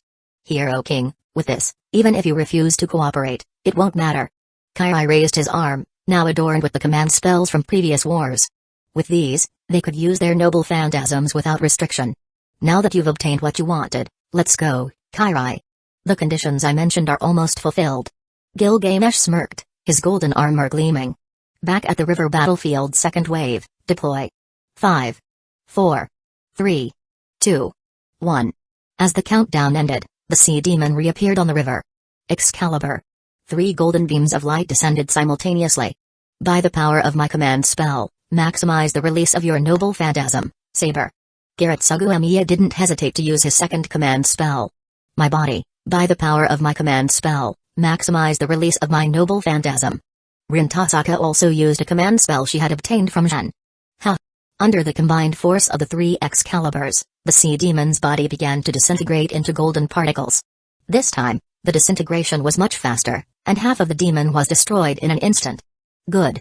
It looks like we can completely destroy it this time. Ryder gave his royal assessment, while Waver remained silent. My king, if only you could be this reliable all the time. Waver wanted to say this but held back, seeing that the sea demon was indeed being destroyed. Pop. Pop. Pop. The sea demon's body crumbled like burning willow catkins. Once its outer defenses were breached, its core was exposed. Then, my lord has answered my prayers, allowing me to see you again. Castor's large eyes filled with tears as he gazed at the golden light. Then, both he and his noble phantasm were engulfed by a dark, viscous substance. We did it. Zhen sighed in relief. No, wait. Castor's noble phantasm hasn't disappeared yet. Saber warned, her expression serious. What? Zhen's eyes widened in disbelief as she looked toward Castor. How is this possible? After taking 3 Excaliburs head-on, Castor was still alive? How resilient was this guy? Ruler, Castor has revived. Should we hit him again while we have the chance? Rin suggested. Ah, right. We have no other choice. Let's try it. Zhen quickly used 4 command spells to replenish their energy. Within 5 seconds, a second barrage of Excaliburs was ready. But in those few seconds, the Prelate's spellbook had already restored the sea demon to a third of its original size. Excalibur. This is our chance. It's only restored to a third of its power. We can definitely destroy it this time. Ryder was confident, but his words inadvertently set up a flag. Logically, his judgment was correct.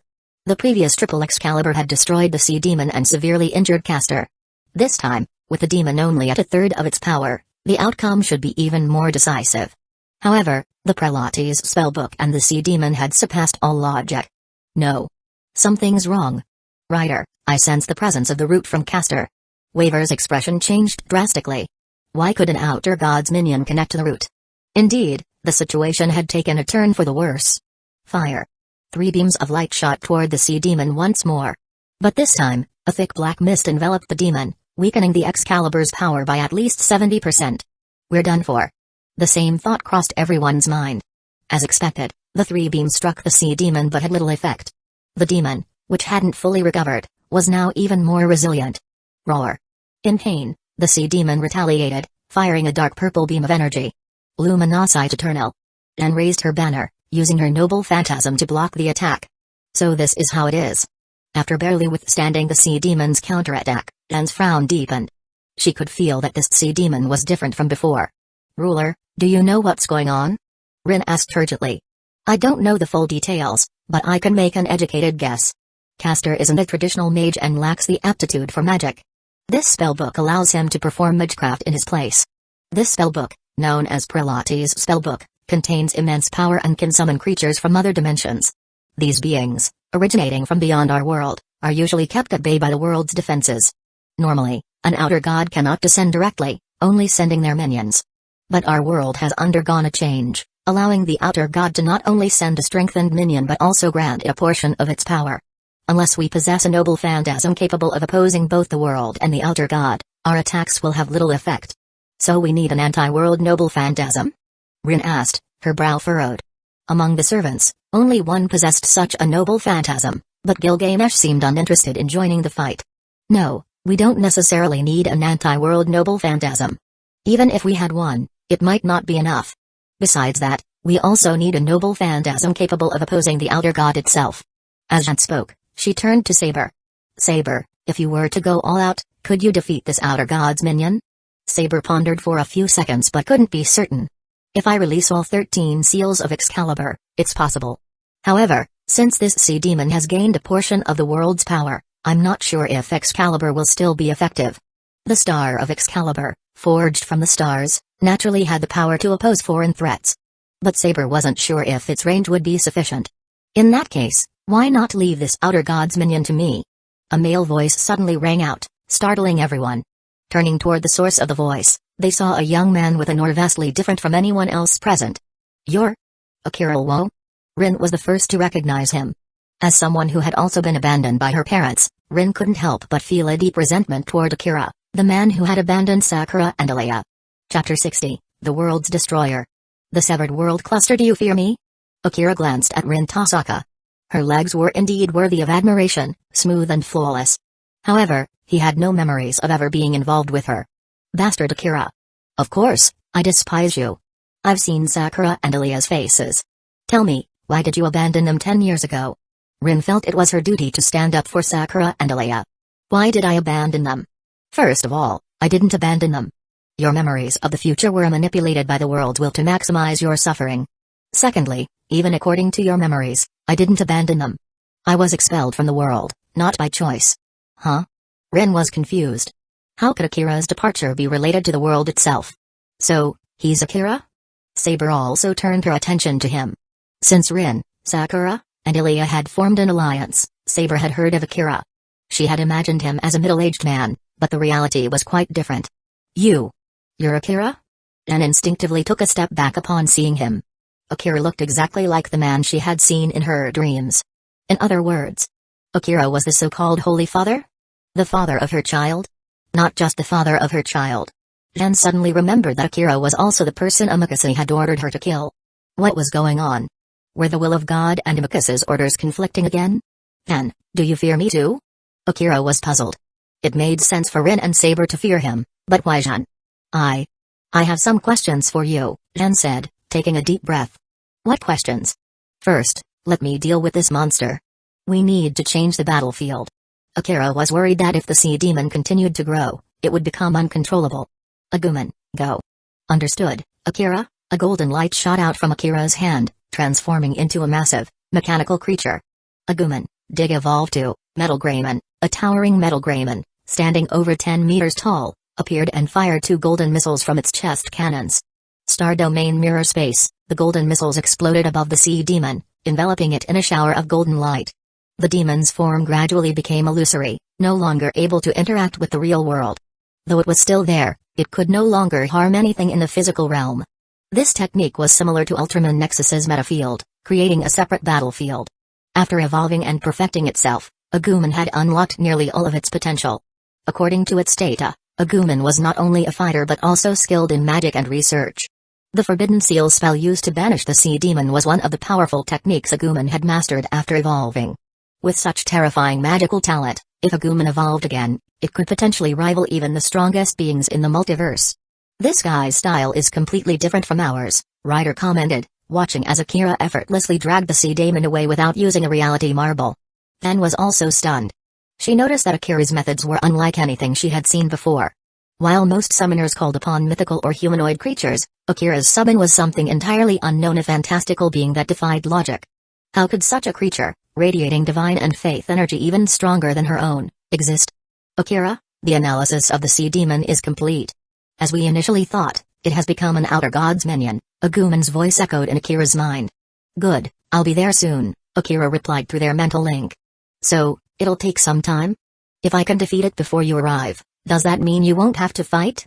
Agumon sounded eager to take on the challenge alone. Don't rush. Even if you can defeat it, it's better to wait for me. In the meantime, use your skills and spells to weaken it, understood? I'll wait for you, Akira. Until then, I'll keep it busy. Good. I'm counting on you, Agumon. Alright, that's taken care of for now. Then, what did you want to ask me? Akira turned to Ren. Ah, right. Akira, I need you to answer me truthfully, Ren said, her gaze serious. Have you ever done anything that could harm the world? Harm the world? Do I look like that kind of person? Akira shrugged. From his appearance and behavior, Akira seemed like a good person. His summon radiated a divine aura, and his actions were just. So why had the world's will ordered her to kill him? Why had her true self been summoned for this purpose? And, the French maiden, was not one to lie. If that's the case, then why did Amikase order me to eliminate you? Huh? Akira's expression turned subtle. So, Amakusa still had tricks up his sleeve. What? Amakusa ordered you to kill him? Did even Amakusa disapprove of him abandoning Sakura and Ilya? Rin seized every opportunity to criticize Akira. Don't be ridiculous. The truth is, I expelled Amakusa from this world. That's why she's resorting to such desperate measures. By the way, do you know why you have memories of the future? Akira spent the next few minutes explaining the situation, clarifying why they had memories of the future. Wait, so you're saying the memories in our heads are from a timeline where you weren't in control of the world's will? And now, you've taken over and expelled the world's will, severing this world from the rest? Rin's eyes widened in disbelief. How could someone like Akira, who seemed so unassuming, have such power? Exactly, Akira nodded. The world's will has abandoned this world. Jen, you should know this, right? Akira glanced at Jen, his eyes narrowing. Akira smirked and tossed a white knight piece toward Jen. Take my piece, Jen. With it, you'll no longer be bound by the throne of heroes. You'll have the power to transcend the world and fate itself. Jen caught the white piece. Before he completely vanished, Akira turned to Saber. King of Knights of Britain, if you still wish to save your kingdom, you can also choose to become my subordinate. Saber silently picked up the piece. Save Britain. Saving Britain was her lifelong wish. She wasn't the Saber from the Fate timeline who had already moved on. Saber. The monster is moving again. Rin shouted. What? It's moving again? How? Saber quickly turned her attention to the river. Earlier, the sea demon had been sealed in a separate dimension. Though it was still visible, it could no longer affect the real world. But now, something was happening. As Saber looked, her eyes widened in shock. What was going on? Where had they been transported to?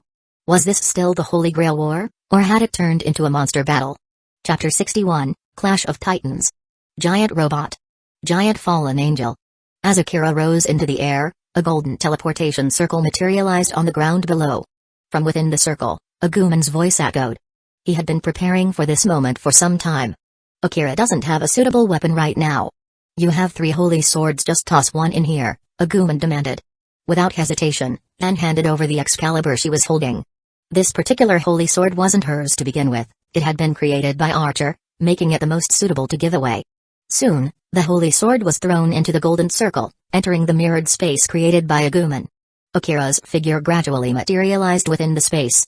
The moment he laid eyes on the sea demon, the system's notification rang in his ears. Ding! Congratulations to the host for triggering a villain sign-in level, gold, sign-in type, regional sign-in location, the Necronomicon and the Golden Fleece, requirement, simultaneously come into contact with the Necronomicon and the Golden Fleece. Just as we thought, this monster is a new type of evil god, Akira muttered.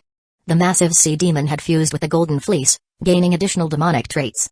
Before being expelled, the world will had introduced the influence of an outer god and attached a portion of its power to the sea demon, creating this abomination. Allah! You really went all out, huh? You just discarded this world like it was nothing, Akira said, narrowing his eyes. Well, if you don't want it, I'll take it for myself. Boosted gear, balance breaker, cardinal crimson promotion. The crimson armor of the boosted gear scale mail instantly materialized, covering Akira's body. However, even with the balance breaker activated, Akira knew it wouldn't be enough to defeat this sea demon. Name, Outer God's Kin, World's Kin, Sea Demon, Genderless, Level, 249 plus 30. Note, it hasn't broken through to the Super Devil level yet, but due to the conflict between the Outer God's power and the world will, its strength is unstable. Even so, it's a formidable foe. Attribute evaluation, Strength, B+, Speed, C+, Magic, C+, Durability, A+, Skill proficiency, C. Originally a fusion of chaotic forces, it had no martial arts or skill proficiency. However, after fusing with a portion of Allah's power, it gained basic abilities. Bloodline ability, S. The sea demon's innate power is at the peak of a high-class devil. Its attributes aren't particularly outstanding, but after fusing with the Golden Fleece, it gained demonic traits, significantly increasing its strength. Additionally, the Necronomicon summoned the mad will of an outer god, further enhancing its power and regenerative abilities. Finally, after merging with the world will, its strength has reached an unprecedented level. Comprehensive evaluation, Devil King level. Although its rank hasn't reached that level, its combat strength has surpassed that of a Devil King. Note, a product of the fusion between the outer god's will and the world will. This evil sea demon has the potential to bring about the end of the world. The most effective way to deal with it isn't to defeat it outright but to prevent its regeneration. Even with overwhelming power, if the outer god's will and the world will aren't purged, It will be nearly impossible to destroy it completely. This is going to be a tough fight, Akira muttered, narrowing his eyes. But it wasn't a fight he couldn't win. If the sea demon could surpass the limits of its level, so could he. Boost. Boost. Boost. Boost. Boost. Boost. Boost. The voice of the boosted gear echoed continuously as Akira's body began to grow. Within seconds, a massive, 200-meter-tall crimson mecha stood before the sea demon. Boosted gears arms giant robot mode, Welsh dragon balance breaker guardian robot mode. The giant robot's arms, back, chest, and waist all opened up, revealing countless weapon ports. Boom. Boom. Boom. Boom. Energy bombs, lasers, flames, and lightning rained down on the sea demon, shattering the sky and splitting the earth. The attacks landed simultaneously, but the sea demon simply curled up into a ball, its natural defense mechanism. Despite the barrage of attacks, the sea demon's injuries were minimal, and it was already regenerating at a visible rate. TCH, Akira clicked his tongue. The thick armor on the giant robot's arms opened up. Weapon transformation loading, Holy Demonic Dragon Sword transformation complete. In Akira's hands appeared a massive sword over 100 meters long. After transforming into the giant robot, his weapon had also grown in size. Secret sword technique, piercing strike. With this technique, Akira could concentrate all his force into a single point, maximizing his attack power. Slash.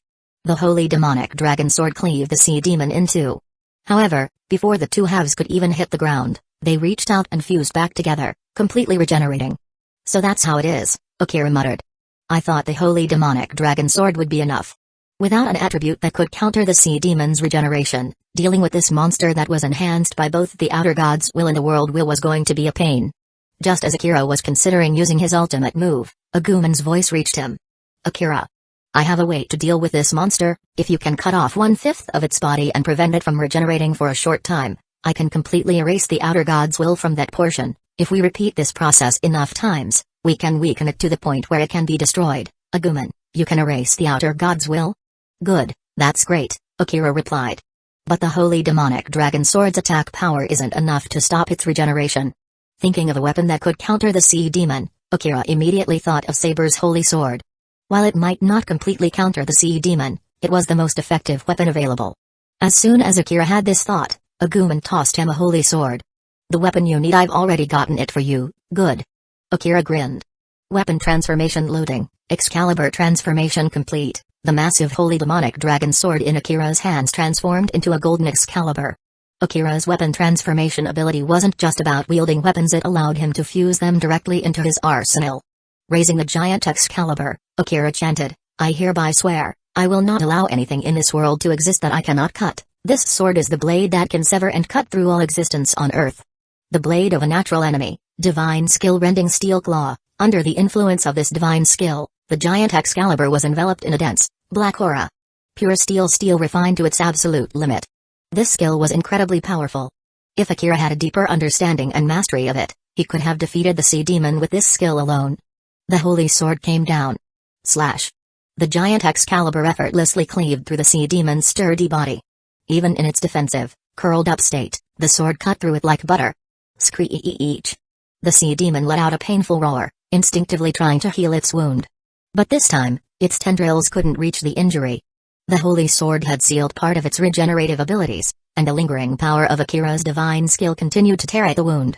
Akira actually severed the connection to the world will? A divine skill? When did he obtain and master something like this? No, now's not the time to focus on that. This is Akira we're talking about. Creating miracles is just normal for him. In a flash of white light, Agumon's figure rapidly grew in size. Gigantification mechanical dragon. The divine flames ignited and condensed. Ultimate flames, stack, terraflare, a massive golden fireball shot out, accurately hitting the portion of the sea demon that had been cut off. The ultimate flames burned away the sea demon's flesh, while the terraflare weakened and eventually erased the outer god's will attached to it. Akira. The outer god's will in this portion has been erased. Ready for the next wave, got it. Akira steadied himself and charged forward again. This time, the sea demon didn't attempt to fuse its severed parts. Instead, it chose to regenerate on its own. The 1/5 portion that had been cut off was completely destroyed, so it focused on regenerating the rest. Looking at the fully regenerated sea demon, Akira let out a sigh of relief. Although it had recovered, the outer god's will had been significantly weakened. A few more rounds like this, and the will would be completely eradicated. Screech. The sea demon seemed to realize this as well. It curled up and began to retreat, secreting a sticky fluid as it entered a state of suspended animation. In this state, its defensive capabilities were greatly enhanced. It seems it's realized I can't maintain the giant robot form for long, Akira said with a smirk. Smart move. But you weren't this clever when fighting Saber and the others, were you? The sea demon, having fused with a portion of the world will, had become a kin of the world. It understood that the weapons of the Fate world couldn't effectively harm it. With its near-infinite regeneration, it could afford to be reckless. In that case, don't blame me for bullying you, Akira declared. 12-winged fallen angel form. Activate. With a loud roar, 12 dark wings sprouted from Akira's back. Since Akira was in his giant robot form, the wings were proportionally massive as well. The 12-winged fallen angel split off from the giant robot, wielding the holy sword, while Akira himself retreated to charge up his next attack. Boost. Boost. Boost. Boost. Boost. Boost. Boost. A massive fireball, over 100 meters in diameter, began to form in Akira's hands, growing stronger with each boost. Akira. I'll focus on erasing the outer god's will. You handle destroying the monster's body. Agumon instructed. Got it. Akira replied. As Akira focused on charging his ultimate flames, the 12-winged fallen angel charged forward, swinging the holy sword with devastating force. The sea demon and Akira were both relying on sheer power to surpass the Devil King level. But the 12-winged fallen angel was different. It possessed power that far exceeded that of a Devil King. The 200-meter-tall fallen angel raised the holy sword and brought it down on the sea demon's suspended form. Excalibur, the holy sword cleaved through the sea demon's body, leaving a massive wound that refused to heal. The battle was far from over, but Akira and Agumon had found a way to win. Chapter 62, Agumon's true name, the changed Tokyo Miaoi, 6th secret sword, Moth's Blade. The Moth's Blade is a sword technique developed specifically to counter enemies with heavy armor. During close combat, the user can channel high-frequency vibrations through the blade, allowing the shockwaves to penetrate the armor and directly affect the enemy's body. The divine power of the tearing Ruhan was directly injected into the body of the sea demon Yuhai by the 12-winged fallen angel avatar. The force transmitted through the vibrations began to tear and churn inside Yuhai's body. In an instant, the sea demon's internal organs were completely destroyed. Gahahaha. Despite the devastating internal damage, the sea demon Yuhai was incredibly resilient and refused to fall. However, the immense pressure from the attack was undeniable. As everyone knows, starfish can be pried open. The 12-winged fallen angel gripped the sword of promised victory with one hand and drew the massive Yuju sword with the other. Clang! The sound of metal clashing echoed as the two swords collided. Under the force of the Yuju sword, the sword of promised victory successfully breached Yuhai's defenses. Rip! The outer shell was torn open, and the fallen angel avatar immediately thrust the Yuju sword into the gap. The two swords formed a lever, and with a powerful twist, the sea demon's body was pried apart. Rip! Blue blood splattered as Yuhai let out a terrifying roar. Akira, unwilling to touch the disgusting sea demon, had entrusted the vanguard role to the fallen angel avatar. While the fallen angel avatar pried open the shell, another attack was launched from the side. Extreme Flame, a concentrated blast of ultimate fire shot into the gap created by the fallen angel avatar. Boom! The divine flames ignited Yuhai's body, spreading rapidly. The entire area was engulfed in flames. However, the fallen angel avatar felt no pain and was unaffected by the inferno. Agumon, now's the time. Got it? The mechanical dragon raised its claws and unleashed a long-prepared technique. Under the combined effects of multiple spells curse, weakening, divine light, tearing, and annihilation Yuhai's power was drastically reduced. This is our chance, Akira, Agumon urgently reminded. I know. Akira raised his sword. Excalibur, a golden and silver light erupted from the sword, descending upon Yuhai. Unlike before, when the holy sword merely burned the sea demon, this time, the light completely obliterated Yuhai within a massive beam of energy. Boom. The ground was scorched, leaving only molten glass as evidence of the intense battle. Now, finish off the remaining one. A gigastorm raged, relentlessly eroding the flesh-covered lemon. If it were an ordinary lemon, it wouldn't have been so troublesome. But considering this one was infused with the will of an outer god and the world's consciousness, Agumon couldn't afford to be careless. In the end, after the gigastorm, only two pieces of flesh remained, one fused with the lemon and the other with the golden fleece. Guided by an unknown will, the golden fleece began to merge with the lemon. Akira. Separate the golden fleece from the lemon quickly. Otherwise, things will get even more complicated, Agumon urgently warned. Separate? How? Use that special chess piece of yours. Got it. Without hesitation, Akira charged into the gigastorm. Relying on the massive robot's sturdy body and the powerful defenses of the ultimate steel battle mode, Akira managed to move within the storm. Soon, he reached the core. Without a second thought, Akira forced the chess piece into the fusion. Ding! Congratulations, host, for completing the villain check-in level, gold, check-in type, ground check-in location, Lemegden and Golden Fleece. Congratulations, host, for receiving the reward, Outer God Servant, World Servant Sea Demon Yuhai. Wow, that's something. After completing the check-in, Akira couldn't let it remain. He began gathering energy in a hand touching the Lemegden. Boom. Giga Storm, a torrent of energy surged, adding another layer to Agumon's Giga Storm. As for the Golden Fleece, after the chess piece was forced into it, it disappeared. A beautiful girl with long purple hair began to materialize in the air. Huh?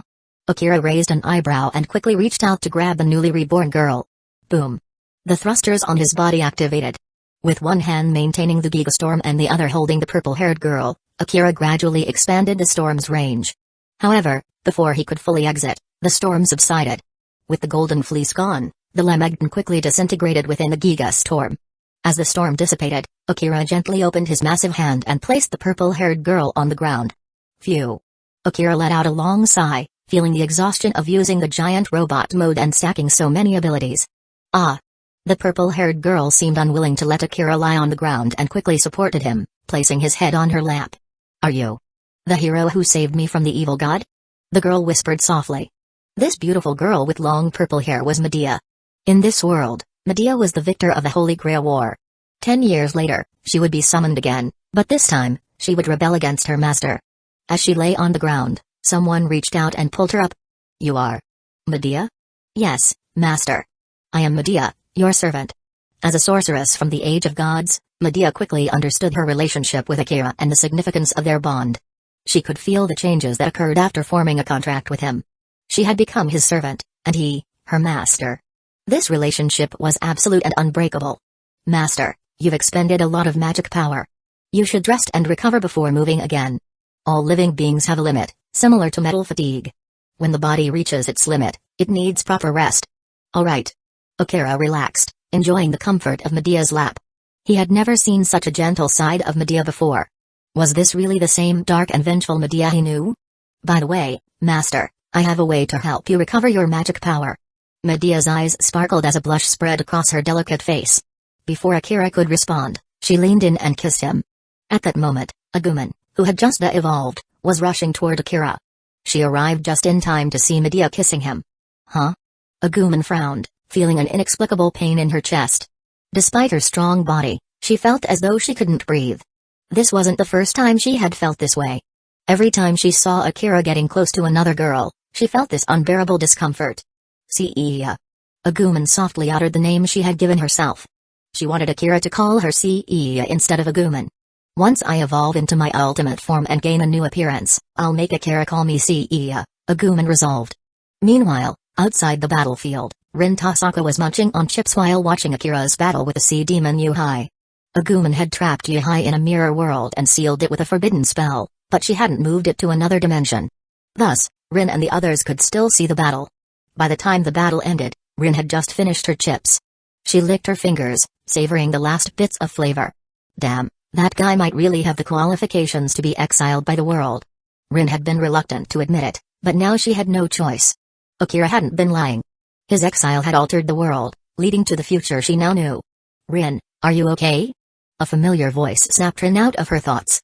She froze, her eyes filling with tears as she turned toward the source of the voice. Mom. Mom? Seeing the maternal figure of Aoi Tasaka, Rin couldn't hold back her tears any longer. She rushed into her mother's arms. Mom. I missed you so much. As she hugged her mother, Rin felt a mix of emotions, gratitude and guilt. She was grateful to see her mother again but guilty for not being able to protect her father. Dad. He's already dead, but you're still here. That's what matters. Rin said tearfully. At those words, Aoi's body stiffened. Rin's father. Who was that again? Did Karaya die? When did that happen? No. That's not it. Rin's talking about Tokiomi. Aoi felt a strange sense of relief upon hearing that Tokiomi was dead. Tokiomi is dead? How? Aoi asked softly, gently stroking Rin's back.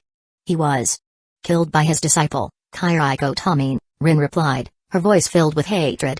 Kairai Kotamine? Aoi's expression was complex. Strangely, she felt a sense of gratitude toward Kairai. Thanks to him, she no longer had to feel guilty about choosing Akira.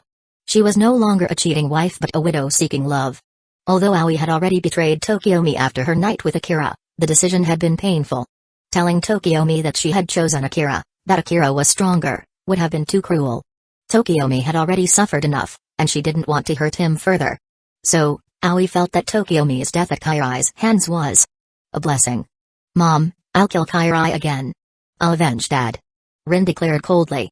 "Rin, be careful. If there's anything you can't handle, remember to come to me," Aoi said gently. "Wait, Mom, you don't know magic. Why are you telling me to come to you?" Rin asked, confused. "That's because of me." Another familiar voice rang out. Rin turned to see a younger version of Sakura Tasaka. "Sakura. You're here too." Rin felt relieved. In the future, she and Sakura had worked well together. Sakura's arrival meant she had another ally. "Rin, long time no see," a childish yet mature voice chimed in. "Ilya." Rin was even more reassured. With Ilya here, she could confidently take on Kairai. It would be 3 against 2 her, Sakura, and Ilya versus Kairai's Lancer and Gilgamesh. Chapter 63, Iris v. Eel's stirring emotions. The unfortunate Kenneth Iris v. Eel's arrival brought a sense of relief to Rin. However, compared to her, another person on the scene was even more moved by Iris v. Eel's appearance. Iris v. Eel. Iris v. Eel's mother, Aoi, looked at her daughter with gentle eyes, tears streaming uncontrollably down her face. What she saw wasn't the young Ilya she remembered, but a version of her daughter 10 years into the future. Although Ilya still looked like a child even after 10 years, as a mother, Aoi could sense the subtle differences in her daughter. Seeing Ilya, Aoi felt both joy and sorrow.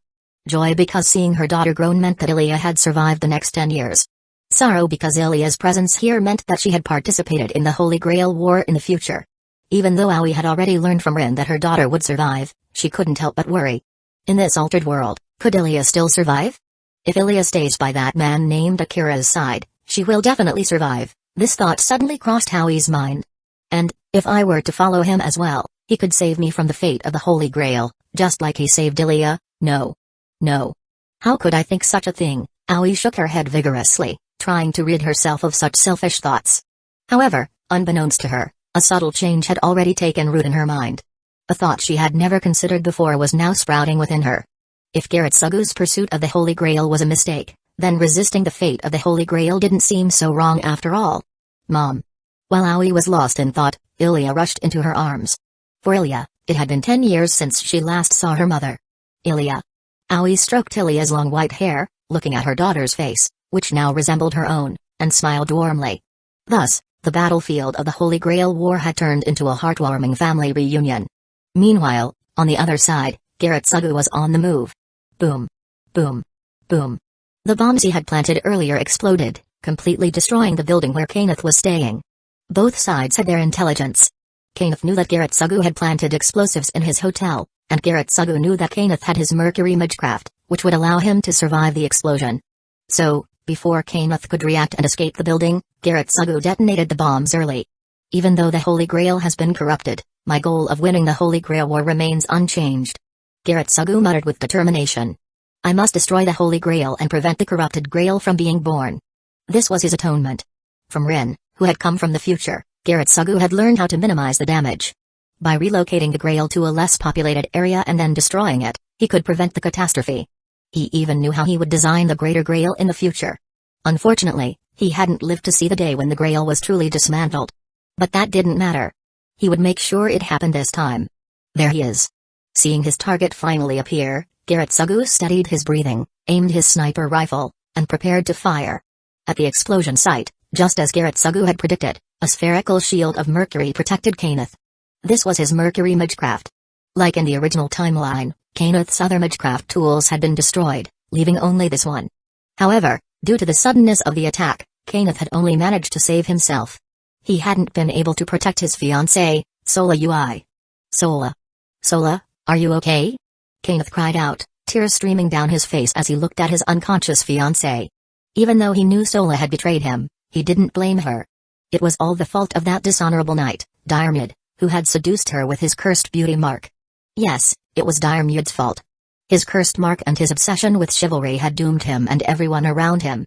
At this moment, Diarmid, who had just been summoned back by a command seal, had no idea what Kenneth was thinking. "My lord, we must retreat immediately. The enemy could attack at any moment," Diarmid said, gripping his spear and scanning the surroundings vigilantly. "Shut up, you servant who seduced his master's fiancée," Kenneth shouted angrily. "You, who only cares about your knightly honor and not the honor of serving your master. You said you would fight even if your power was weak, but look at the result of your fighting." Because Diarmid had temporarily left to participate in the battle at the river, he hadn't been able to protect Kenneth when the attack came. Kenneth had only managed to save himself. "My lord, I fought with your permission, for your sake and for the command seals and the Holy Grail," Diarmid explained, his expression strained. He had gone to battle with Kenneth's approval. "Shut up. Is this the result of your fighting for me?" Kenneth pointed at the ruins and his unconscious fiancée, his heart filled with pain. "Sola." Kenneth dispersed the mercury shield and rushed towards Sola. No matter what, he had to try to save her. He believed that without Diarmid's cursed mark influencing her, Sola would still love him. "My lord. Don't disperse the mercury shield. The enemy could be aiming at us right now," Diarmid urgently warned.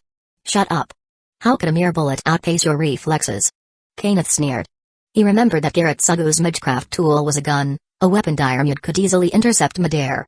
Diarmid had no choice but to stay close to Kenneth, ready to react at any moment. On top of a nearby building, Garrett Sugu felt a sense of satisfaction. "Kenneth. It's time for you to exit the stage. Mia, let's do it together." "Understood," Mia's cold voice replied. Bang. Bang. 2 gunshots rang out almost simultaneously. "My lord. Watch out." Diarmid reacted instantly, intercepting one of the bullets with his spear. Clang. The red spear successfully deflected one bullet. However, thud. The second bullet struck Kenneth in the chest. Blood sprayed as the mercury shield expanded and contracted violently before collapsing. "My lord." Diarmid's eyes widened in horror. 2 bullets. He had been careless. Both he and Kenneth had been careless. "Lancer. Take me away." Kenneth weakly muttered. He had wanted to say, "Take me and Sola away," but in his critical condition, he could only manage to say that much. "Understood, my lord." Diarmid quickly hoisted Kenneth onto his back. However, just as he did so, a voice filled with mockery and amusement came from outside the ruins. "How tragic. So very tragic. I never thought that even in this altered world, Kenneth would still meet such a fate." "Who's there?"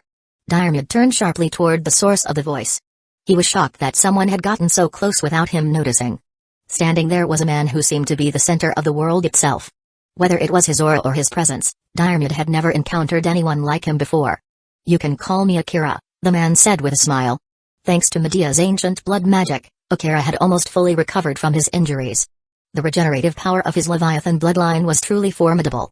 Akira had just returned from Sikvera's sealed space, intending to have a chat with Saber and Iris Veil. Then, he heard the explosion in the distance. After understanding the situation, he arrived just in time to see Kenneth being shot. Seeing this, Akira couldn't help but feel that Kenneth was truly unfortunate. You're that man.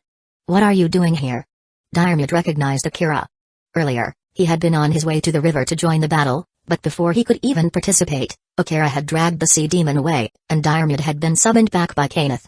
"What am I doing here?" "I'm here to save people and fulfill your wish," Akira said with a smirk, casually tossing a small fireball toward the distance. Boom. The fireball struck Garrett Sugu's sniper rifle, melting it into a pool of molten metal. "All right, Garrett Sugu's been dealt with. Now, let's talk about our business," Akira said, walking toward Diarmid with a sword in hand. The sword was named the Holy Demonic Dragon Sword. Despite its somewhat edgy name, its power was undeniable. In terms of pure destructive power, it even surpassed the divided Excalibur of the DxD world. Seeing Akira approach with his sword, Diarmid quickly raised his spear. "You want to fight me? Why? You're not a participant in the Holy Grail War, are you?" "That's right. I'm neither a master nor a servant. But like you, I seek the Holy Grail." "I see. Then we have a reason to fight," Diarmid said, steeling himself and preparing to escape with his master. However, before he could move, a green circular space began to spread around Akira. Diarmid didn't react in time. Damn it. Diarmid leaped into the air, escaping the range of the green circle. "My lord. That's a healing space," Diarmid shouted. Kenneth, who had been carried out of the healing circle, suddenly felt much better. His wounds were healing rapidly. "Take me back inside," Kenneth ordered. Diarmid hesitated for a moment before cautiously stepping back into the green healing space. Akira's healing ability came from Asia. Now that Asia had unlocked her balance breaker, her healing capabilities had reached new heights. Not only could she fire healing arrows, but she could also create healing fields. However, the healing field's effect was much weaker compared to her arrows. If Asia were to heal someone with a fatal injury, it would only take her a few seconds to fully restore them. Akira had only healed Kenneth to make him talk. If Kenneth were on the verge of death, he wouldn't be able to say much. As Kenneth's wounds began to heal, he felt a sense of relief. However, just as he was halfway recovered, the healing effect suddenly stopped. What's going on? Kenneth looked around and saw Akira retracting the healing field. It seemed Akira didn't intend to fully heal him. Understanding this, Kenneth didn't complain. After all, he was still alive, and that was what mattered. Chapter 64, Hand over your fiancé to me. What business do you have with me? Could it be you want to collaborate? Kenneth asked in a deep voice. Exactly, I am here to propose a collaboration, Luozayu. Now Akira smiled faintly. However, the collaboration I'm suggesting might not be what you're expecting. Kenneth, my condition for this collaboration is you will relinquish control of your servant and annul your engagement with Sola UI. In return, I will heal your injuries and ensure your safe return to the clock tower. Rather than calling this a collaboration, it's more accurate to say this is a transaction. Kenneth fell silent. Humiliation. He felt an unprecedented level of humiliation. But he had to admit that this humiliating situation was partly his own fault. If he could truly secure absolute safety, then perhaps. However, memories of another timeline where he made a contract with Garrett Sugu still haunted him. Kenneth feared that this young man before him might be as ruthless as Garrett Sugu. Seeing Kenneth hesitate, Akira smiled and pulled out a strange-looking dagger. Kenneth, do you recognize this? My lord, that seems to be some kind of noble phantasm, Diarmid whispered as a reminder. Of course, I know it's a noble phantasm. The question is, what kind? Akira held a sword in one hand and rule breaker in the other. He might not need to use the sword, but he couldn't let Kenneth think he was incapable of wielding one. This noble phantasm is called Rule Breaker. Its effect is simple yet devastating. It can sever any contract in this world. So, even if you refuse, your engagement and servant will still be taken from you. At that point, your life will no longer be guaranteed. Wouldn't it be much easier and more convenient for you to voluntarily make a contract with me, rather than forcing me to take such extreme measures? Kenneth hesitated. Abandoning his servant and fiancé for the sake of his own life was a tremendous disgrace. Akira had anticipated Kenneth's reaction and knew he would hesitate. So, he had a backup plan. Diarmid, put your master down and spar with me for a bit, how about that? You should know that if I wanted to kill him, I wouldn't have saved him earlier. Very well. Diarmid silently placed Kenneth on the ground nearby, ensuring his master's safety. Idiot. Do you plan to fight him here? He has the firepower to summon a massive sea demon. What if I get caught in the crossfire? Kenneth was frantic. His servant was as stubborn as ever. My lord. What should I do then? Diarmid clenched his teeth. Relying on his combat wisdom. All you need to do is lose to me. Simple, right? As soon as Akira finished speaking, he appeared in front of Diarmid using instant movement. What? Caught off guard. The light and dark energy of the Uju sword erupted with immense power. Diarmid's hair was disheveled, and a long gash appeared on his face. Diarmid tried to counterattack but found he couldn't even track Akira's movements. Fourth secret sword, Mirage Wolf. Mirage Wolf utilized rapid shifts in speed during movement to create afterimages, confusing the enemy. Under normal circumstances, this technique wouldn't fool a battle-hardened lancer like Diarmid. Servants' physical combat abilities were often on par with high-class demons, but their combat experience far exceeded that, reaching at least a level of ultimate-class demons or even Daemon Kings. Diarmid was no exception. While their physical strength and magical energy might be weakened, their combat instincts remained sharp. In essence, every servant was at least a pseudo-high-class demon with combat instincts and powerful noble phantasms equivalent to an ultimate-class demon or demon king. In a straight fight, servants could easily match high-class demons. Thus, without using divine artifacts, Akira couldn't achieve an overwhelming victory. Naturally, Akira wasn't the type to engage in straightforward battles. Boost, the Red Dragon Emperor's gauntlet appeared. After activating Balance Breaker, Akira could push his power to its limits in a single burst. With the Divine Gear activated, Akira's strength and speed surged to the level of a quasi-demon king. First secret sword, Rhino Cloud. Before Diarmid could react, Akira grabbed Gaibua with one hand and swung his sword at Gaidirg. The quasi-demon king's strength combined with the heavenly strike technique created a shock wave that sent Diarmid flying. Clang. Guy Dirk was knocked out of Diarmuid's hand and embedded into the ground far away. Bye-bye. Boom. The hand holding Guy Buet ignited with divine flames, forcing Diarmuid to release his grip in pain. At the same time, Akira's other hand swapped the Uju sword for Rule Breaker. Slash! The strange blade pierced Diarmuid's body. The effect activated, instantly severing the contract between Lancer and Kenneth. What? Diarmuid hadn't expected to lose so quickly. Damn it. Kenneth realized what had happened too late. What a useless servant. You should have just taken me away earlier. Diarmuid remained silent. If he could have taken Kenneth away, he would have done so already. The problem was, he couldn't. Akira kicked the stunned Diarmuid aside. Director Kenneth, your contract with your servant has been severed. Now, you only have one thing left to negotiate with me. And that was his engagement to Sola UI. Fine, fine. I'll sign. I'll sign. Kenneth didn't hesitate for a moment, his face pale with fear. He had no choice. If he didn't surrender now, he might lose even the chance to surrender later. Kenneth could only hope that Akira was a decent person. After all, if he weren't, why would he have healed him earlier? Director Kenneth, I like smart people like you. Then, let's make this deal pleasant. Akira sheathed the Uju sword, and at the same time, a contract materialized out of thin air. Without a second thought, Kenneth grabbed the contract as if it were his last lifeline. A few seconds later, he trembled as he pulled out his engagement contract with Sola UI. Kenneth's face twisted in agony. Finally, he closed his eyes and, with a forceful tear, ripped the contract to shreds. Ripped the pieces fluttered to the ground. Kenneth seemed to lose all strength, collapsing to the ground, staring blankly at the sky. This time, he had lost everything. The only thing he hadn't lost was his life. Akira ignored the despondent Kenneth and turned to Diarmuid. Lancer, how about making a contract with me? Huh? Diarmuid was confused. Make a contract with me, and I'll store you in a special space. I'll only summon you under one condition.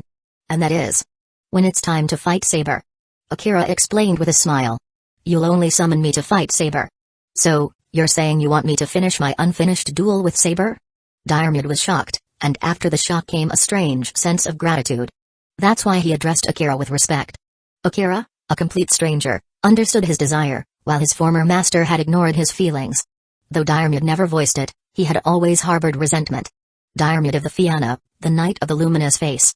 I thank you for your generosity. After a moment of thought, Diarmuid knelt on one knee, expressing his gratitude to Akira. Akira didn't stand on ceremony. He patted Diarmuid's shoulder, formed a contract with him, and then sent him to a separate dimension. Akira's reason for recruiting Diarmuid wasn't just to fulfill his wish. He also wanted to use Diarmuid to test Saber. Boom! After sending Diarmuid away, a green circle of light began to spread beneath Akira's feet. Soon, the green light enveloped Kenneth. A warm, soothing sensation spread through Kenneth's body, and he closed his eyes in comfort. A few seconds later, Kenneth slowly opened his eyes and tried to move. Then, he noticed something different about himself. This green light not only healed my body but even restored and cleaned my clothes. Is there really such a miraculous healing magecraft in this world? As a mage from the Type Moon world, Kenneth couldn't comprehend the wonders of otherworldly magic. Even the dirt on my body has been cleaned away. How thoughtful. Kenneth looked at his arm, which had been stained with dirt from lying on the ground. Now, it was spotless. Incredible. Truly incredible. Thank you. I now believe you are someone who will honor your contract. With a heart full of gratitude, Kenneth turned to look at Akira. And then, he saw something that made his eyes nearly pop out of his head. Akira had one hand on Sola Yui's delicate neck and the other lifting her chin, bringing her face close to his. They were engaged in the most intimate act of magical energy transfer. Damn it. Kenneth clenched his fists, his teeth grinding together in frustration. Under Akira's energy transfer and healing, Sola Yui's condition improved rapidly. From the perspective of a mage from the Fate world, Sola Yui was practically dead. However, in Akira's eyes, she was just shy of death. If Sola Yui had truly died, Akira would have had to use a pawn piece, which would lower the reward by one level. MMM? Sola Yui instinctively responded to Akira, her eyes fluttering open. When she opened her eyes, the face of a handsome young man filled her vision. Sola Yui couldn't believe that such a captivating man existed in the world. When she had observed the riverbank earlier, she had only felt a slight attraction, thinking he was merely charming. But now, Sola Yui was certain she had fallen for this extraordinary young man. Of course. She felt a bit embarrassed. But Sola Yui believed. Her body temperature rose slightly, and the hormones in her body made her feel more maternal and empathetic. Due to Akira's unique bloodline, Sola Ui quickly became infatuated with him the moment she woke up. This is healing me? With this warm, comforting sensation. Was he healing her? If that's the case, then he's only doing this to heal me? The thought made Sola Ui feel inexplicably disappointed. The idea that this young man was only being intimate with her to heal her wounds left her feeling hollow. So, Sola Ui decided to fill that void with action. Under Kenneth's watchful gaze, Sola Ui wrapped her arms around Akira's neck and deepened the kiss. A few minutes later, Akira decided it was enough and released her. The red-haired beauty slumped to the ground, her long legs tightly pressed together. Her short red hair was disheveled, and her white blouse couldn't contain her voluptuous figure. Her wine-red high heels revealed her delicate toes, which curled slightly in pleasure. It was clear that the high-dimensional succubus bloodline had an overwhelming effect. After just a short interaction, Sola Ui was already in the perfect state for reproduction. Summoning all her strength, Sola Ui stood up, her flushed face turning to Akira. You. Hello. Thank you for healing me. May I ask your name? Sola Ui only knew that Akira was the mysterious fighter who had appeared by the river bank. My name is Akira, Akira Leviathan. As he spoke, Akira reached out to Sola Ui. Huh? When Akira's warm hand extended, Sola Ui instinctively wanted to pull away. But she found herself unable to resist. Sola Ui allowed Akira to caress her soft cheek, unable to speak, and even began to enjoy it. When Akira's hand moved from her face to her neck, Sola Ui let out a soft, kitten-like moan. Kenneth watched in disbelief. He remembered his fiancée as cold and aloof. How had she become so docile and seductive? Chapter 65, Immortal Body. Learning foreign languages is good. Under Kenneth's gaze, Akira gently lifted Sola's chin and spoke softly. Sola, I am very satisfied with you and quite fond of you. How about it? Would you like to become mine? As he spoke, a contract appeared before Sola. Its name, High-Dimensional Demon Contract. A contract? Sola murmured, her mind drifting to the so-called engagement that still bound her. Wait. Kenneth. Sola instinctively looked around, her heart racing. On one hand, she was worried about Kenneth's safety. On the other, she felt a pang of guilt for even considering Akira's offer. Responding so eagerly to Akira's advances felt like a betrayal of Kenneth. Even though she secretly desired to be with Akira, the moral teachings she had grown up with told her this was wrong. After scanning the area, Sola finally spotted Kenneth. Kenneth. You. Sola noticed the strange markings on Kenneth's face. She had seen them before in her future memories. Kenneth's face had looked like this after being hit by an origin bullet. That's right. He was hit by an origin bullet and has lost his basic abilities as a mage, Akira explained calmly. Kenneth. Is ruined? Sola's lips parted slightly in shock. Perhaps even she didn't notice the hint of relief in her voice. Not only is he ruined, but he has also annulled your engagement, Akira said, gently holding Sola's chin as he projected the recent events directly into her mind. This is... Sola's eyes glazed over as the images flooded her thoughts. A few seconds later, Sola opened her eyes, her gaze toward Kenneth now tinged with pity. Kenneth, you annulled our engagement for your own safety? Kenneth remained silent, simply lowering his head. Kenneth, you don't need to stay silent. I must say, this isn't your fault. It's just that our abilities were limited. But looking at it another way. Kenneth, don't you think this is for the best? You've gained the right to live, free from the Holy Grail War, and I've been released from our engagement. Compared to the tragic ending we might have faced, this is a much better outcome. As she spoke, Sola even smiled slightly. After all, in this situation, she was the biggest winner. Kenneth was ruined and had lost his status as a master. She would no longer be tied to him, no longer seen as a potential master, and no longer targeted by other masters. Moreover, Sola had to admit that compared to Akira, Diarmid was nothing. After hearing Sola's words, Kenneth remained silent for a long time before finally speaking. Yes. You're right. Kenneth seemed to have come to terms with the situation. His magic circuits were destroyed, and even if he hadn't annulled the engagement here, it would have happened eventually. Sola was the daughter of the Sophia family, the head of the Department of Mineralogy. She wouldn't marry someone who had lost their magic circuits and had no value.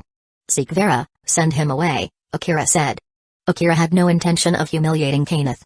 The only reason he hadn't sent Kenneth away immediately was to make Sola fully aware of the situation.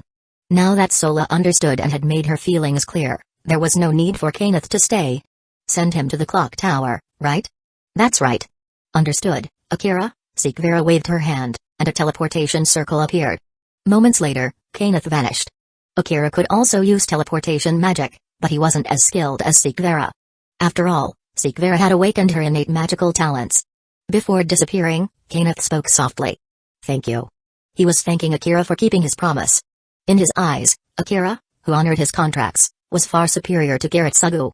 No need to thank me. As a demon, I always keep my promises. A demon. Kenneth pondered this. So that was why Akira called himself Akira Leviathan. He was the demon from the myths. Leviathan, the surname of a demon king. That explained everything. No wonder Akira had so many powerful abilities. He was a demon king. On the other side, Sola wasn't as surprised. After seeing the contents of Akira's contract and connecting it with his surname, she had already figured out his identity. Akira. As soon as Kenneth was gone, Sola eagerly wrapped her arms around Akira and kissed him. Ahem. Sola. The contract. Akira gently pushed Sola away. The contract? Sola licked her lips, her smile both shy and sly. Akira, I remember you're a demon, right? As a demon, shouldn't we have an equal exchange? As long as you fulfill my wish, I'll agree to the contract. Akira fell silent. This woman. He knew Sola had the traits of a noble lady and a queen, but he hadn't expected her to turn the tables on him like this. But Akira didn't mind. As Sola had said, equal exchange was the rule of demons, and he was more than willing to make this deal with her. In the hotel where Rin and the others were staying, the red-haired woman undid Akira's tie. Gently pressing against Akira's broad chest, Sola could clearly feel his heartbeat. Her hand reached for her red high heels, but Akira stopped her. Don't take them off. Huh? Sola was confused. Keep the red heels on. Akira said. A few seconds later, Sola understood and smiled playfully, wrapping her arms around Akira's neck. Since I'm already yours, I'll follow your every command, Sola said seductively. Sola, as a meticulously raised noble lady, had a charm that was both elegant and enticing. Her legs were firm yet soft, long and shapely, truly captivating. Her family had clearly invested heavily in cultivating her feminine charm to make her the perfect marriage candidate. While Sola's beauty wasn't as refined as Saber's, her charm and figure were undeniably alluring. Her noble demeanor and queenly aura made men feel a sense of conquest. On the white bedsheet, the high-dimensional demon contract lay untouched. Sola held the contract in her hand, her red heels rising and falling rhythmically. This was her bet with Akira, a playful challenge to make their relationship more interesting. Soon, Sola's eyes rolled back, her toes curling as she reached her limit. Her pale nails scratched Akira's back as she finally succumbed to the overwhelming pleasure. Ding! Congratulations, host, for completing a villain sign-in level, black, sign-in type, event-based sign-in, event, tempting the fallen, Sola Ui Nu Adari Sophia requirement, tempt a character with a partner to willingly sign a contract with the host. Note, forcibly taking them will also grant rewards, but the reward level will drop to purple. Congratulations, host, for obtaining the reward, Immortal Body, Immortal Body. This does not refer to the Sage Mode from Naruto, but rather the Immortal Body from the DxD world. The Immortal Body uses Senjutsu, which greatly enhances vitality and can be applied to both close and long-range combat. In close combat, Senjutsu increases physical strength and can combine with one's spirit and fighting will to elevate combat power. In long-range combat, Senjutsu can be used to manipulate spells, making it highly compatible with most forms of magic and energy. When combined with magic, it produces a synergistic effect, enhancing both. Ding! With the Immortal Body, the host's physical strength has increased. Level increased by 20. Current level, 149, high-class Devil Peak. Sola, despite having magical energy, was only at Rin's level. Both were products of noble families raised as tools for political marriages. They had magical energy but lacked the skill to use it effectively. Thus, Sola was no match for Akira. The strongest opponent Akira had faced so far was Greyfire, whose base strength was at the peak of the ultimate class Devil level. This Sola is really something, Akira thought, shaking his head as he lay beside her. He was a man destined to challenge gods. How could he not handle someone like Sola? Soon, a golden aura of Senjutsu surrounded Akira as he broke through another limit, the threshold of the ultimate class Devil. Ding! Detected energy absorption. High-dimensional succubus bloodline activated, energy absorption target, Sola Ui Nu Adari Sophia. Ding! Energy absorption successful, host level increased by 7. Current level, 156, low-level ultimate class Devil. Sola actually gave me 7 levels. Same as Ilya and Sakura? Akira mused. Is it because in the Fourth War, her role wasn't as significant, so her energy isn't as abundant? Less energy means less of a boost. Akira felt the power of the ultimate class Devil coursing through him. At this stage, his balance breaker had almost no restrictions, aside from consuming a lot of energy and stamina. But energy and stamina were things Akira had in abundance. Satisfied, Akira hugged Sola and fell asleep. As Akira held Sola, a teleportation circle suddenly lit up in front of him. Medea's figure gradually appeared. Seeing Akira, Medea smiled and removed her hood, revealing her beautiful lavender hair. Akira, I heard you have the mystic eyes of learning. With just a glance, you can master any spell, right? That's correct, Akira replied, raising an eyebrow. In that case, would you like to learn some ancient spells? Starting with this one. Medea snapped her fingers, and Sola was gently lifted away. Medea took Sola's place, her lavender hair brushing against Akira's palm. Medea, are you here to teach me? Akira asked, playing with her hair as he admired her smooth, rhythmic neck movements. Of course, Akira. This is an ancient spell of seduction, Medea said with a shy yet sly smile. By the way, Akira, this is an ancient abdominal spell. Would you like to learn it too? Akira chuckled. This woman. No matter what she said, adding ancient to it made it sound more impressive. Shaking his head, Akira gently stroked Medea's hair. Learning was important, and learning foreign languages was even better. Medea's teachings could be considered Greek, right? Medea's throat moved, her beautiful face flushed and glowing with health. It seemed Medea was right, the ancient spell of seduction was indeed effective. Closing her eyes, Medea savored the moment before finally speaking. Akira, you truly are remarkable. If I'm not mistaken, you possess the power of chaos and dimensions. Of course, as a demon capable of defying the world's will, it's only natural you have such power. Medea's blue-purple eyes now had a hint of pink hearts, her entire aura shifting toward a rosy hue. The lavender-haired girl leaned close to Akira's ear and whispered. Oh, Akira, besides ancient magic, I've also practiced ancient waste techniques. Huh? Akira raised an eyebrow. Medea was truly something. Not only did she know magic, but she was also skilled in physical techniques. Chapter 66, Sacred Armament. The holy spear that pierces the world. However, Medea was not the only one with tricks up her sleeve. Akira was no pushover either. Boost, the gauntlet of the Red Dragon Emperor appeared. After absorbing the chess piece, Medea's true servant form was pulled into this world. Now standing before Akira was Medea's true self, possessing the power of an ultimate-class demon. As her waist lowered, the purple-haired witch's eyes rolled back, her delicate toes, painted with light purple nail polish, curled up adorably, making her both cute and enticing. Ding! Detecting energy absorption. High-dimensional succubus bloodline activated, energy absorption target, Medea, ding. Energy absorption successful, host level increased by 14 levels. Current level, 170, Meteor Ultimate Class Demon. Tonight, Akira learned a lot. Besides the rewards from Sola Ui's check-in, he also mastered a complete set of Divine Era Magecraft and significantly boosted his level. Reaching the level of an Ultimate Class Demon marked a brand new stage for Akira. The next day, everyone was quiet. During the day, almost all servants refrained from causing trouble. Thus, Akira decided to visit the Innsburn castle. As soon as he entered the castle grounds, Saber and the others noticed his presence. Miss Saber, long time no see, Akira greeted, observing her. With her golden hair and emerald eyes, Saber's beauty was undoubtedly top tier. Her only flaw was her figure, frozen in eternal youth due to her time being halted. But that wasn't necessarily a bad thing. After all, flat chests were a rare resource. Akira? What are you doing here?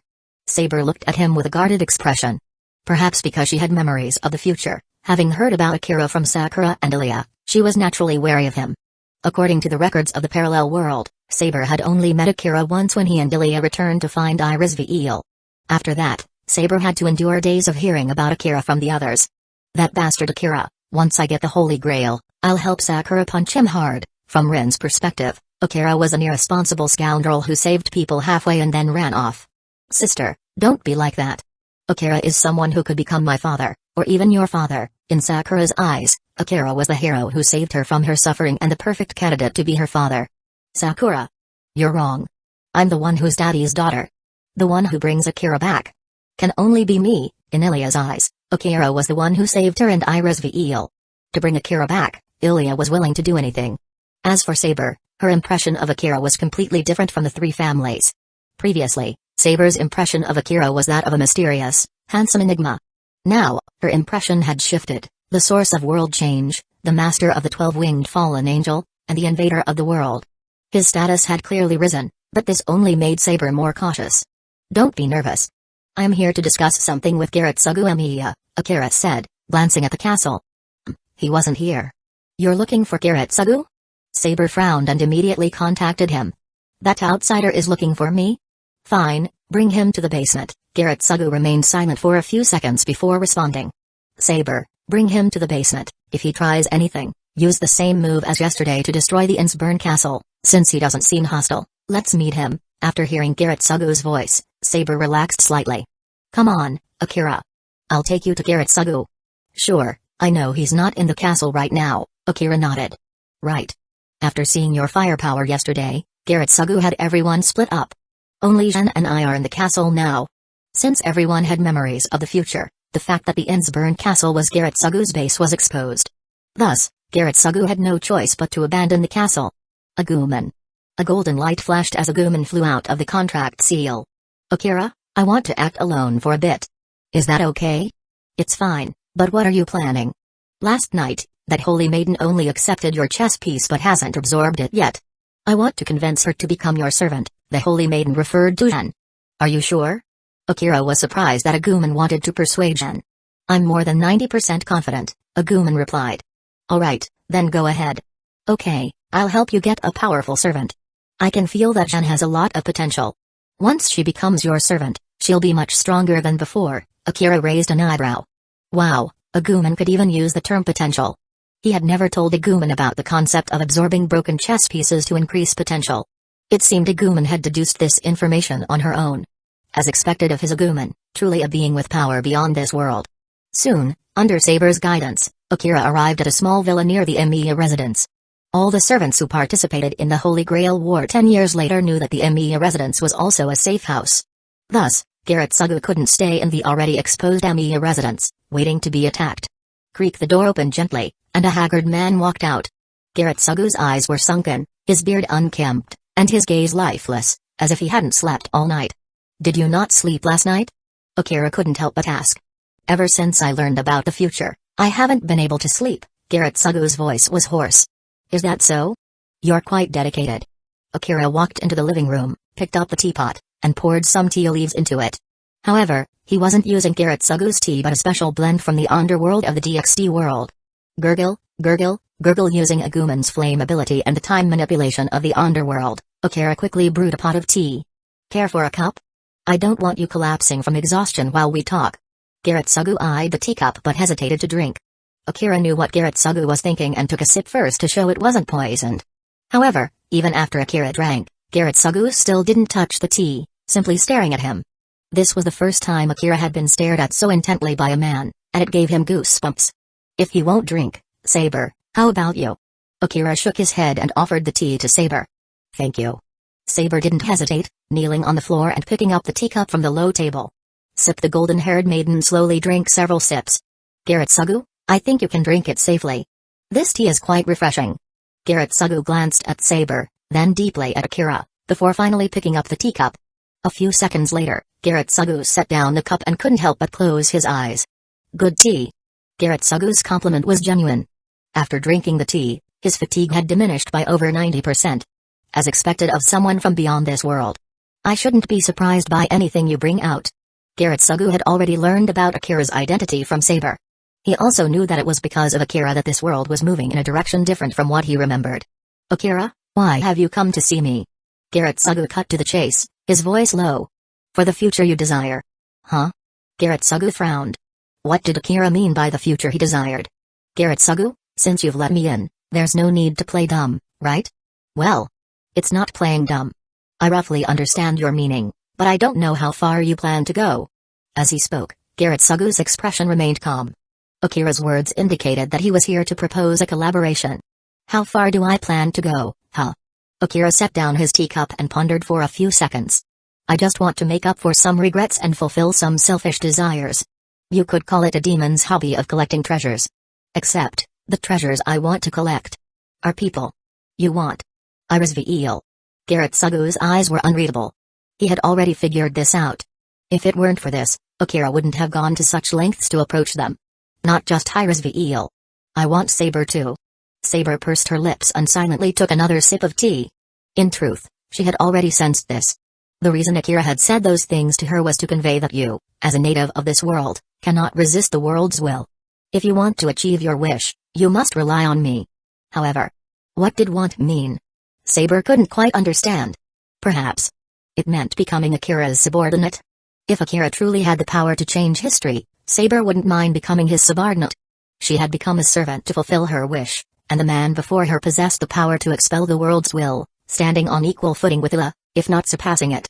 If becoming Akira's subordinate could help her achieve her wish, Saber was willing to do so. After declaring his desire for Saber, Akira heard the system's notification. Ding! Congratulations, host, for triggering a villain check-in level, gold, check-in type, event check-in event, the defeat of the King of Knights, requirement, defeat Saber in a direct confrontation, making her lose the will to resist. Akira narrowed his eyes. Defeating Saber wasn't difficult, but making her lose the will to resist was another matter. Even if I defeat Saber in a direct beam struggle, it won't necessarily make her lose the will to resist. Unless I break through her strongest defense. That is, Avalon. Realizing this, Akira immediately contacted Agumon. Agumon, have you finished what you were doing? Almost done, but Jun is still hesitating. Do you need something?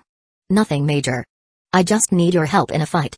Agumon didn't ask for details and returned to Akira's side within seconds. Her trust in Akira needed no explanation. On the other side, after hearing Akira's declaration, Saber puffed out her cheeks in dissatisfaction. Mr. Akira, I am not a tool or your trophy. Saber was a bit angry, reverting to the formal Mr. Akira. No, Saber, you misunderstand. Akira took a sip of tea. You are my trophy. Not just you. This entire separated world is my trophy. After being cut off from the world's will, this world can no longer return to its original state. Without the world's will, what can sustain this world's existence? Saber and Giritsugu fell silent. After all, the world's will had truly been expelled. The man before them was someone who could expel the world's will. His status was beyond their comprehension. With that, Akira looked at Saber. Saber, I know why you're more confident now. Your scabbard, Avalon, has returned, hasn't it? That's right. Saber's expression tightened. In that case, how about a little game? Akira smiled playfully. A game? Saber frowned. Akira's game likely meant a fight. In Agumon's mirror dimension, Akira and Saber faced each other. Akira was right. Saber was much more confident now. With Avalon in her possession, she was confident she could defeat the sea demon Yuhai from before. Mr. Akira, if you claim to have this world as your trophy, why do you still want to fight me? Saber asked. Exactly, since I already have this world, why would I need to fight you? However, Ms. Saber, you don't seem to fully grasp the reality. Thus, to shatter your last bit of fantasy, I need to demonstrate this truth to you. In other words, you want to defeat me, even with Avalon? Saber wrinkled her nose. It wasn't that she was arrogant.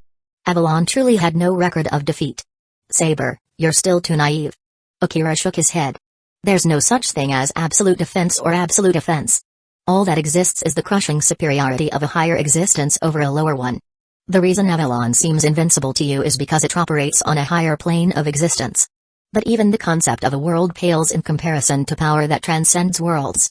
Saber raised her holy sword, ready for battle. She had already placed her hopes on Akira, the outsider who could help her achieve her wish. If Akira couldn't even break through Avalon, then...